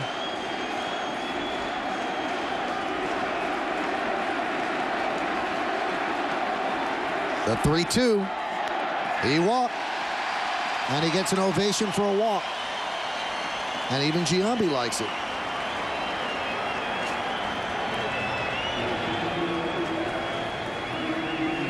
And here is Bernie Williams. Bernie, the only Yankee in the starting lineup without a hit.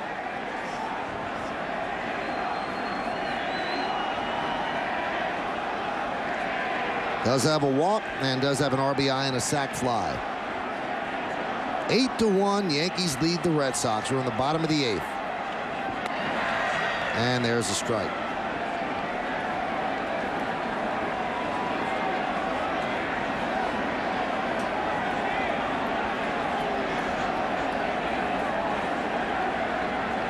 Yankees in their 81st home opener at Yankee Stadium, 54-26 in their previous 80. That pitch is low.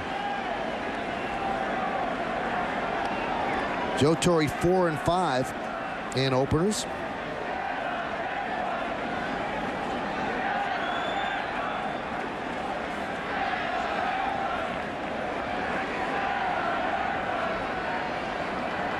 The 1-1.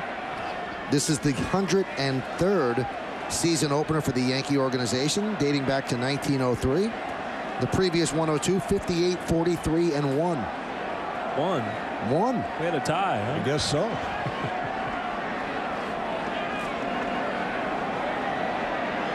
Ran out of light that day or something?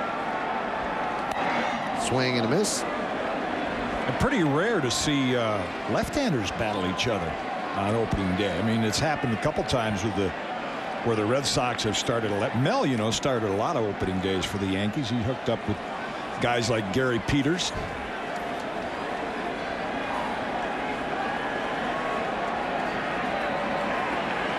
Nell has 4 wins, the most by a Yankee on opening day, and that tie you were asking about was on April 14th of 1910.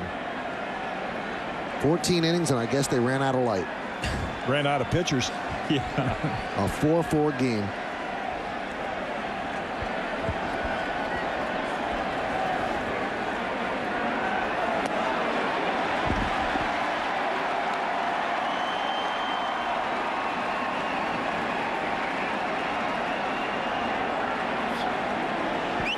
So Bernie walks again, and Francona has seen enough of Manti.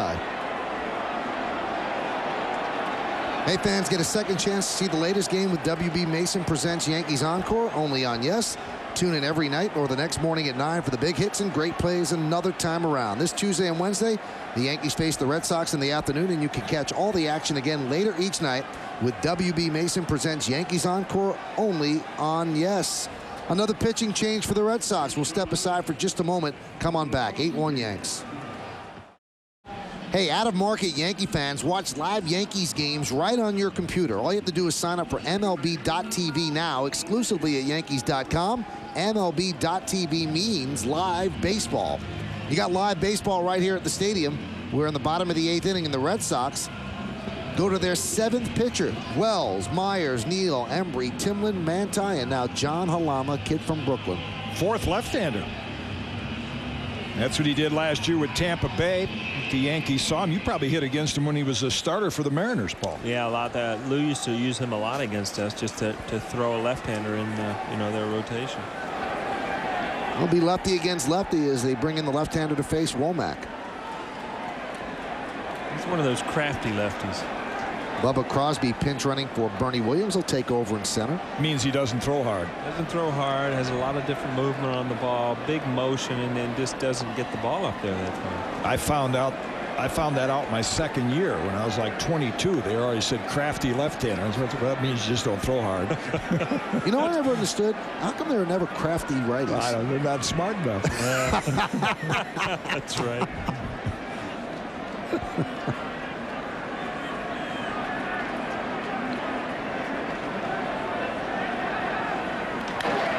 Slap the other way.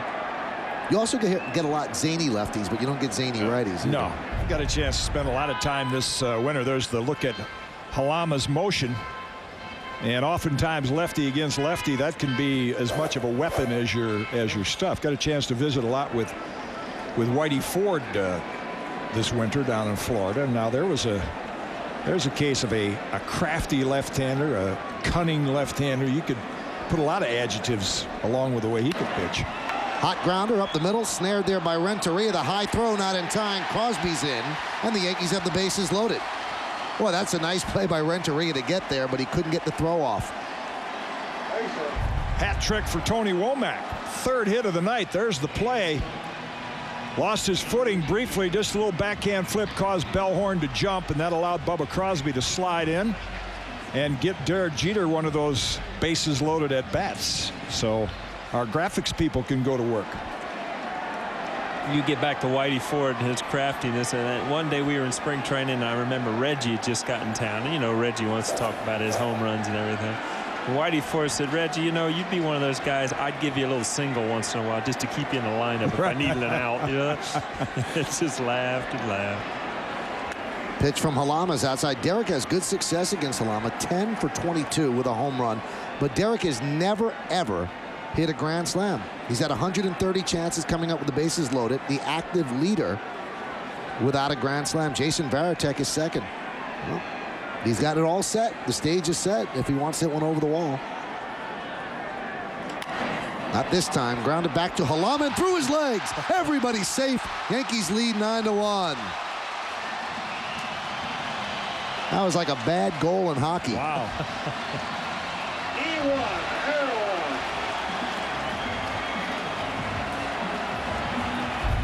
Well, pitchers can throw a changeup and hitters can hit one. And I think that's what's fooled Halama. He thought it was going to take a little higher hop. Never got the gate down. Not the way the Red Sox had hoped to start defense of their title. They haven't pitched particularly well, and they haven't fielded particularly well.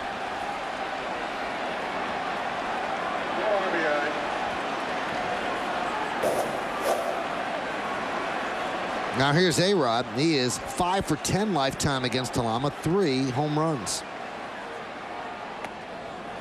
Breaking ball strike.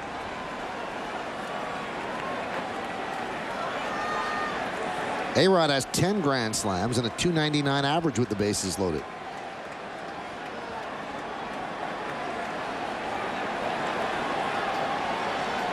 (9-1) Yankees lead, bottom of the 8th.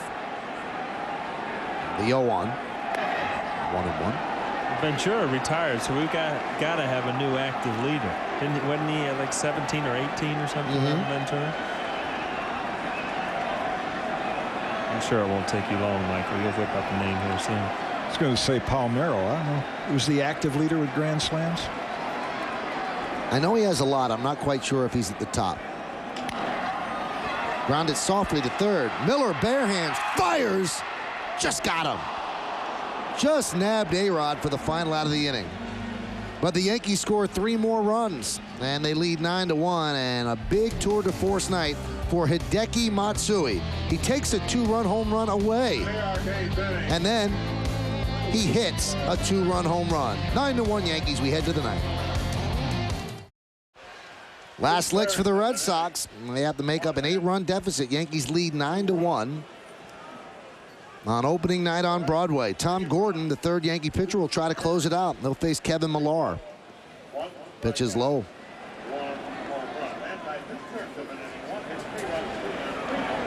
The active grand slam leader, Paul? Manny Ramirez. Manny Ramirez with 17. Palmeiro only has 11. 17. Count 2-0. Gordon had a great 7/8 of the season. And then he was used so much because the Yankees didn't have much faith in anybody else in their bullpen. He did not pitch well in that Red Sox series in the playoffs. Count 3-0. And I think what the Yankees did in the offseason, there you see the numbers Michael's talking about. 80 appearances.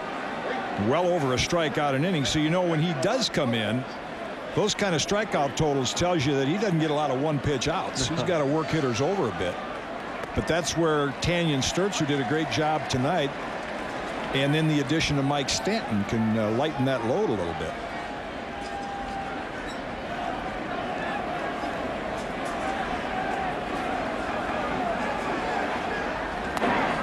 And Millar walks. Second walk for Millar. New York Yankees baseball on Yes is brought to you in part by XM Satellite. Get live play-by-play of Major League Baseball games for every team all season long on XM Satellite Radio. Bank of America, higher standards. GMC trucks and SUVs, we are professional grade. And by DirecTV. Direct, with more live sports programs each year, DirecTV is rethinking the way television should be. Here's Jason Varitek. And the pitch by Gordon is low and inside.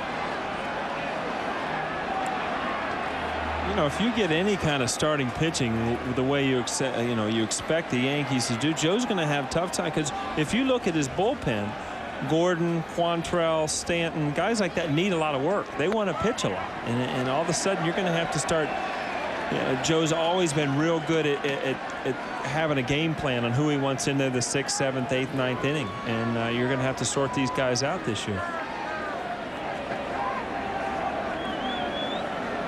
And the Yankees have also added this year Felix Rodriguez, and Steve Carsey is healthy, so it's a much deeper bullpen. Quality up and down. And I think the way he can do that, this is Mark Bellhorn taking a few practice swings, the way you do that is not, you can still give him enough work, but not have to use him and get him up almost every day. The 1-2.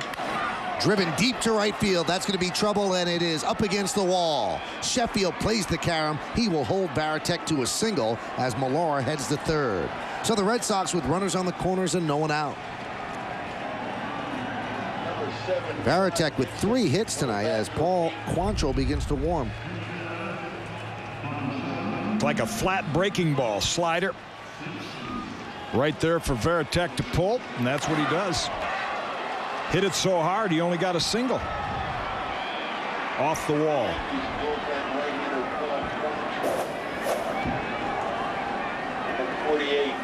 Well, Terry Francona now goes to his bench. He'll send up Trot Nixon to pinch hit for Jay Payton.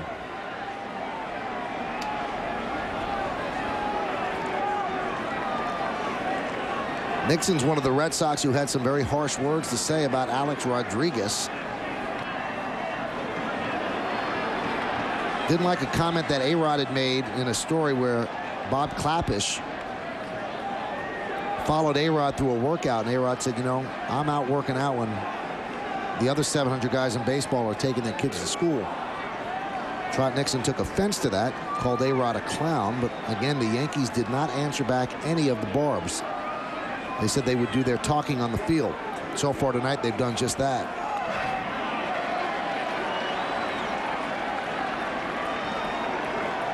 After a while, it got to be that the Red Sox were taking daily pot shots at A-Rod, and finally, Terry Francona told them behind closed doors, enough. Yeah. Always liked Al Shaver, the longtime hockey announcer up in Minnesota. And he used to do a sports cast on WCCO a couple nights a week, and his closing line was, "When you," this is Al Shaver signing off, "when you lose, say little, when you win, say less." Well, Alex Rodriguez did not say anything, did not answer back. Curt Schilling said a lot over the winter. Also took some shots at Rodriguez. But then he did apologize, and actually, when all the steroid stuff came out, Curt Schilling paid A-Rod a great compliment. He goes, when you realize that Alex Rodriguez never did anything with an illegal substance and did what he did on the field with the home runs, he said he's a physical freak. Kurt's never had a loss for a quote. Well, he could be Red Light Jr. Yeah. The 1-2 fouled away.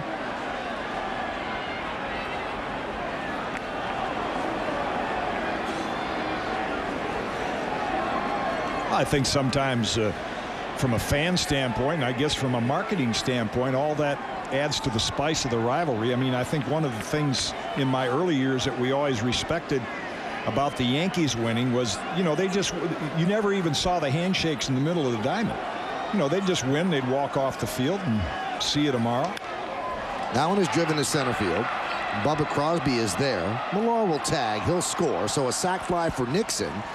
And the Yankee lead is now 9-2. I think the Yankees clinched the pennant one of their many years in Minnesota. Jim Bouton pitched.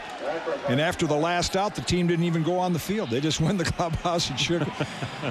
The Yankees of the 60s and then the Orioles after that. I always had a lot of respect for the Oriole teams. When Brooksy and Boog Powell and those guys were there, they won with a lot of class. The Yankees have a lot of practice at that World Championship stuff. Pitch to Bill Miller's a strike. The last time the Red Sox repeated, which is what they're trying to do, was back in 1916. And Babe Ruth was on that team. It's been 158 days since Renteria grounded back to Keith Folt. So now they start defense of their title.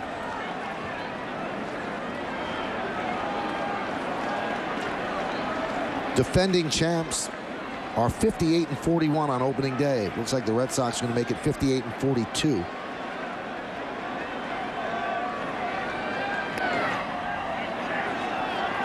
It's funny how a lot of teams, every year you'll have those teams that kind of sneak up on people and beat people till people figure out that they're a good team. But when you've got that World Series championship behind you, you don't sneak up on anybody. No. When you come to town, everybody's ready to play. The 1-2. Foul back. That's why I think, other than the Yankees, who have been so dominant since Joe Torre has taken over, the one team that really doesn't get enough credit, as Keith Folt gets loose in the bullpen, just get a little throwing in, is the Oakland A's in the early 70s, team that Reggie was on. The Joe Rudy, Banda. I mean, those guys won 3 world championships in a row. Not easy to repeat. Fly ball to right field. Sheffield is there. And the Yankees are 1 out away. Well, after tonight's last at bat, you have to stick around for the Nissan postgame with Bob Lorenz, Bobby Mercer, and Kimberly Jones, featuring comprehensive analysis of tonight's game, interviews with players, and a recap of today's opening day festivities. It's the Nissan postgame immediately following the game, and that is right here on the Yes Network. So 2 down here in the top of the 9th, and here's Mark Bellhorn. Runner on first base and 2 outs. Yankees up 9-2.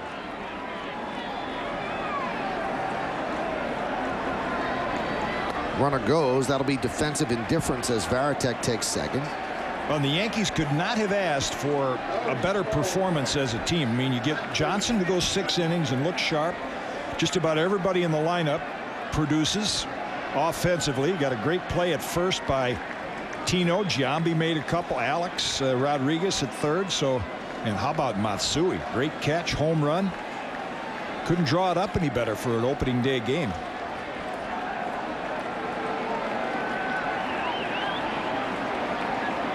And the 0-1 upstairs, and the count 1-1.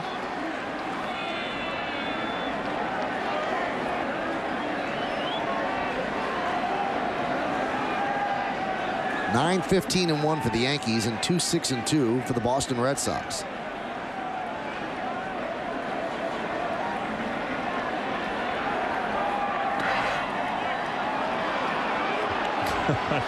What about that one, kid? I think Joe's getting tired back there. Yeah.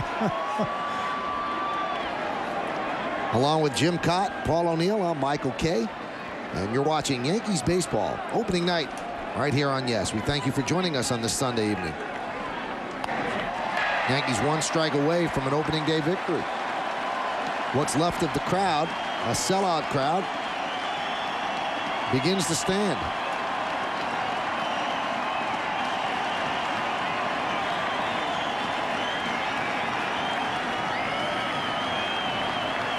Mayor Bloomberg hangs in there till the end. And the end is a strikeout of Bellhorn, and the Yankees win this one 9-2. Red Sox in the 9th, 1 run, 1 hit, no errors, and 1 man left. And the Yankees win their home opener 9-2 here on a Sunday night. Good pitching, good defense, and good hitting.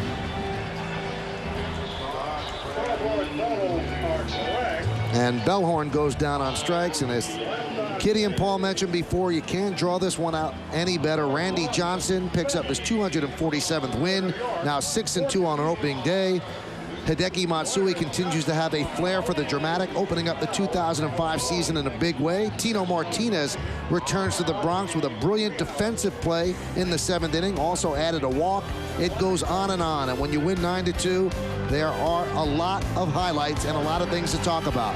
We will do all that. We'll break it down, and then we'll put a nice little bow on it. Yankees win their opener 9-2 over the world champion Red Sox. Come on back. We will. A lot of things to look at, a lot of plays that you could choose from. We chose one play of the game, which is brought to you today by Chevrolet. ChevyOffers.com, the latest offers from Chevrolet. Well, who could ask for a better script? Tino back in Yankee Stadium, first inning in off Johnny Damon. Great play down the line. Seen it before, doesn't surprise me. And that is the Chevy play of the game, a brilliant defensive play by Tino Martinez, 3 years away, and he doesn't skip a beat and gets a huge ovation from the stadium crowd. Let's take a look at how this breaks down. The Red Sox 2-6-2. The Yankees 9-15-1.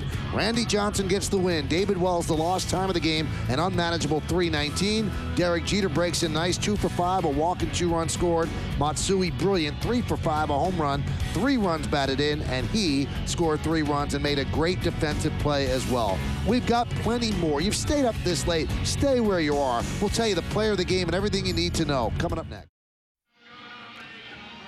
Well, the Empire State Building is dressed up for the Yankees in blue and white, and it's a celebratory blue and white as the Yankees win this one 9-2. Hard choice, but we had to come up with a player of the game, the DirecTV player of the game, and there he is, Kitty.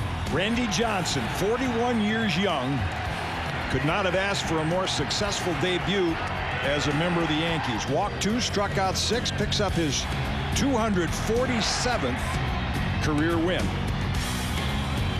And 6-2 on opening day. Not too bad, not a bad way for the Yankees to start the season. And they are 1-0 as they head into Game 2 on Tuesday. Coming up on the Yes Network, stay tuned for the New York Yankees postgame with Bob Lorenz. Bobby Mercer and Kim Jones featuring complete game analysis and interviews.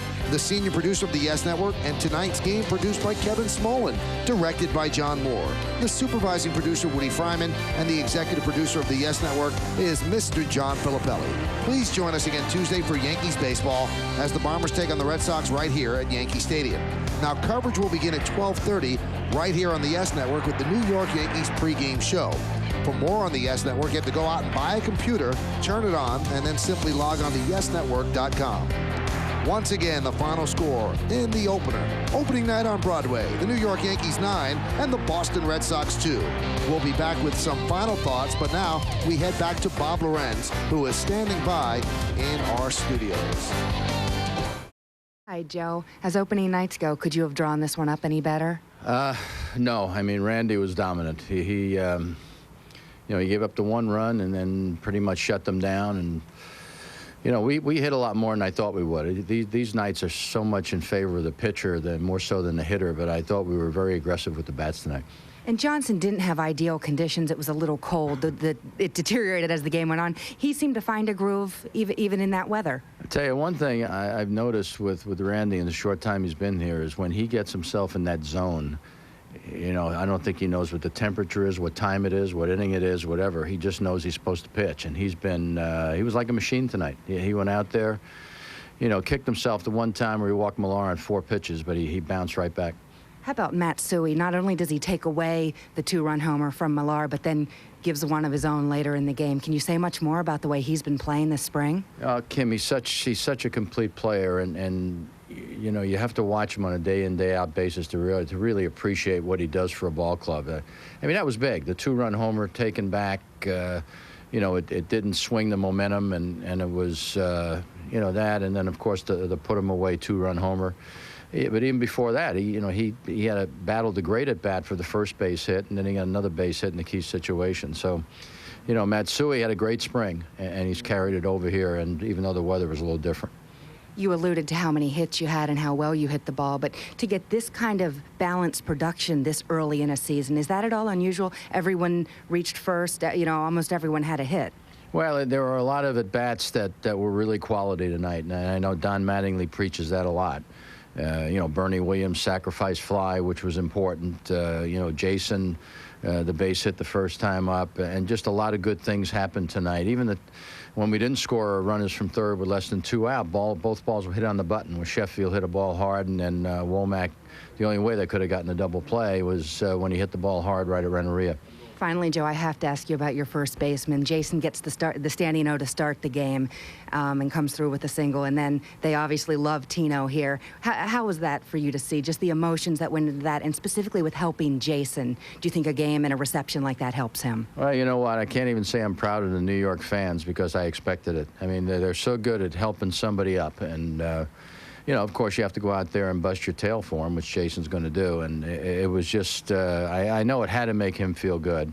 And, of course, Tino's been a favorite. He had 2 home runs against us when he was with the Cardinals, and they cheered him going around the bases. So that's a little scary. But now that he's back with us.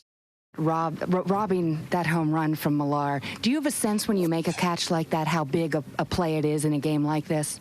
まずね、松井さんのレフトでのね、ミラーのホームランになりそうになったのをナイスキャッチした部分、やっぱりあれがね、どれだけそのチームのその展開とゲームの展開に影響があるかっていうのをご自身もご存知ですか？ああやってね、いいプレーが出たらね、我々の方に流れが来るっていうのはよくあることだしね。回もね、1点に収まったわけだから、そういう意味ではね、今終わってみてね、大きいプレーだったかもしれないね。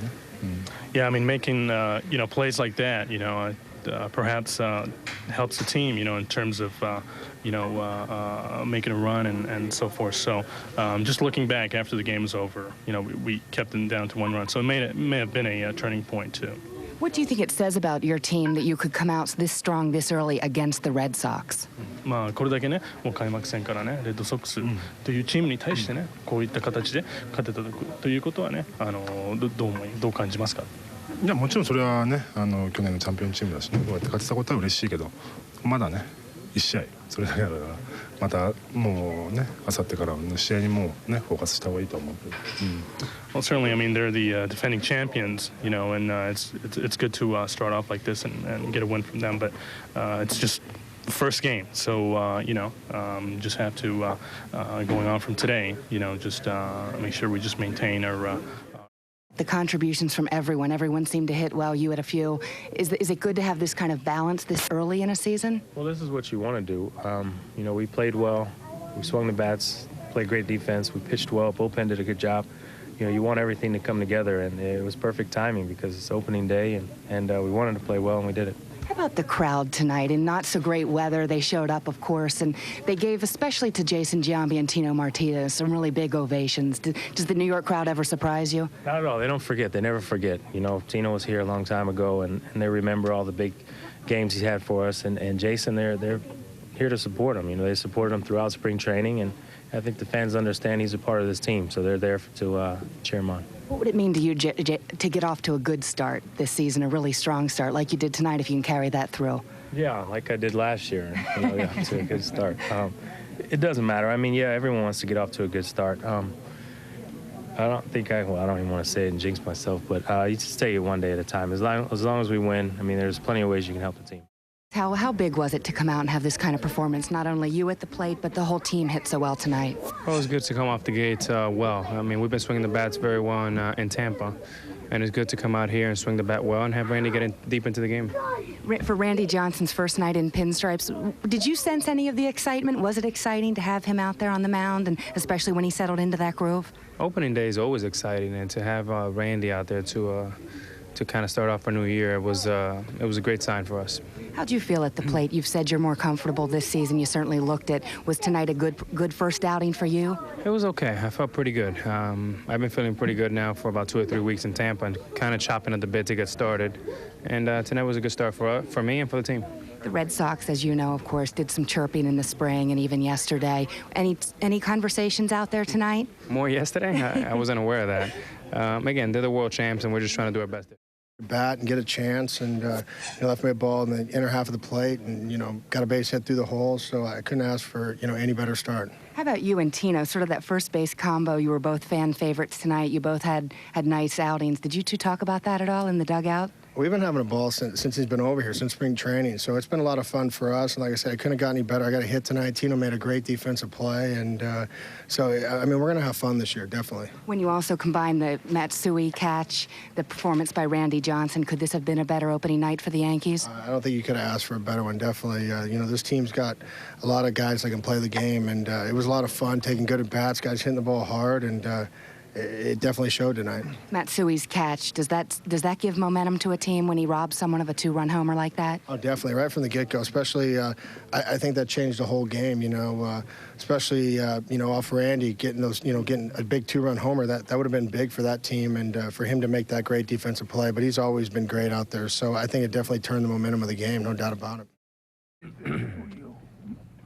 No, it's always frustrating when you don't go out there and have a great performance. It's something that you have to, you got to learn. Next outing, go back and look and see, where I didn't, what pitches I did miss on, and just try to better it. That's all I can do. Were you able to focus and concentrate, because there was a lot of emotion opening night, Yankees, Red Sox? Were you able to shut a lot of things out and just concentrate on what you had to do? No, that didn't bother me. I was ready. I had a great warm up. You got to block out the crowd. The crowd obviously wasn't too good, but I still got to go out and pitch. And the thing is, you got to go out there and hit your spots. And if you don't, then they're going to make you pay. Get a chance to talk to some of the guys that were there before? No, not on the game day. No. Was there one or two pitches that could have turned it around, or what would you like to have back? You just go out and pitch, man. That's all. You just try to do your best. Dave, do you think it's a uniform with booze as opposed to the person, or would you like to think that? Or? Doesn't matter. It is, like I said, it is what it is. It's out of my control. In pinstripes, not only do the Yankees win, but you have 3 hits. Yeah, that's all that matters. You said it first. We won, and then the rest takes care of itself. I just do what I do. Play my game, not try to get caught up in the hype of being a Yankee. Just try to do the things that I need to do to help this team win. How about to win in this kind of a dominant fashion? I know it's only the first game of the season, but was it at all important, did you sense, in this clubhouse to do what you all did tonight? Yeah, these guys are in our division, and they're defending champions, so you got two things going against us, I mean, right away. So set the tone early. I think you want to win them all, but especially the openers. So, you know, they're your arch rivals. They former champions, so, I mean, yeah, it kind of sets the tone. And now, you know, win's a win, whether you dominate or whatever. Win's a win, but it also sets the tone for, you know, the other meetings that we have other than this series and in the postseason. I have a feeling, is it, when the crowd gives you the ovation like they did at the beginning of the game? It's a great feeling, you know, to get introduced and to get a reaction like that. You know, they're just great fans, and that's the reason why I want to come back here to play for them and try to win them another championship. When you make that diving stop, did you kind of think it was scripted almost? I don't know about that. I just wanted to make the play, and I knew eventually I was going to get a ball, so I wanted to be ready. And but the reaction I got for making that play was outstanding, and you know, I was nervous, and I felt great out there, and it was a lot of fun. Were you really nervous? Oh yeah, I was nervous. I'm nervous every opening day, but this year I was even more nervous. As opening days go for yourself as well as the team, could this one have gone a whole lot better? No, it was a good game, complete game, from the pitching to defense and clutch hitting. We did it all today. We played a very good ball game, and hopefully we can do that a lot this year. When Randy Johnson's on the mound, you guys would probably take that performance every time he's out there. I mean, is that exactly what you've come to expect from him? Yeah, he pitched a great game, and we expect that, you know, every time out. He had some tough conditions with the rain and the cold weather, but he just went out there and controlled himself and pitched a great ball game, and we look forward to that a lot this year. Fantastic first outing, 6 innings, 6 strikeouts. Was that everything you expected? I think so. I think it is something to build off of, obviously. I don't think that I pitched my best game as a Yankee, but obviously I'll take that for what it's worth, and it was fun to be out of the game and watching the bullpen come in and our offense continue to get more runs, and watching some of our defense tonight was really a blessing because it alleviates a lot more pitches have to be thrown by the pitcher. The conditions weren't ideal, but you didn't seem to have any trouble getting warm. Did they bother you at all?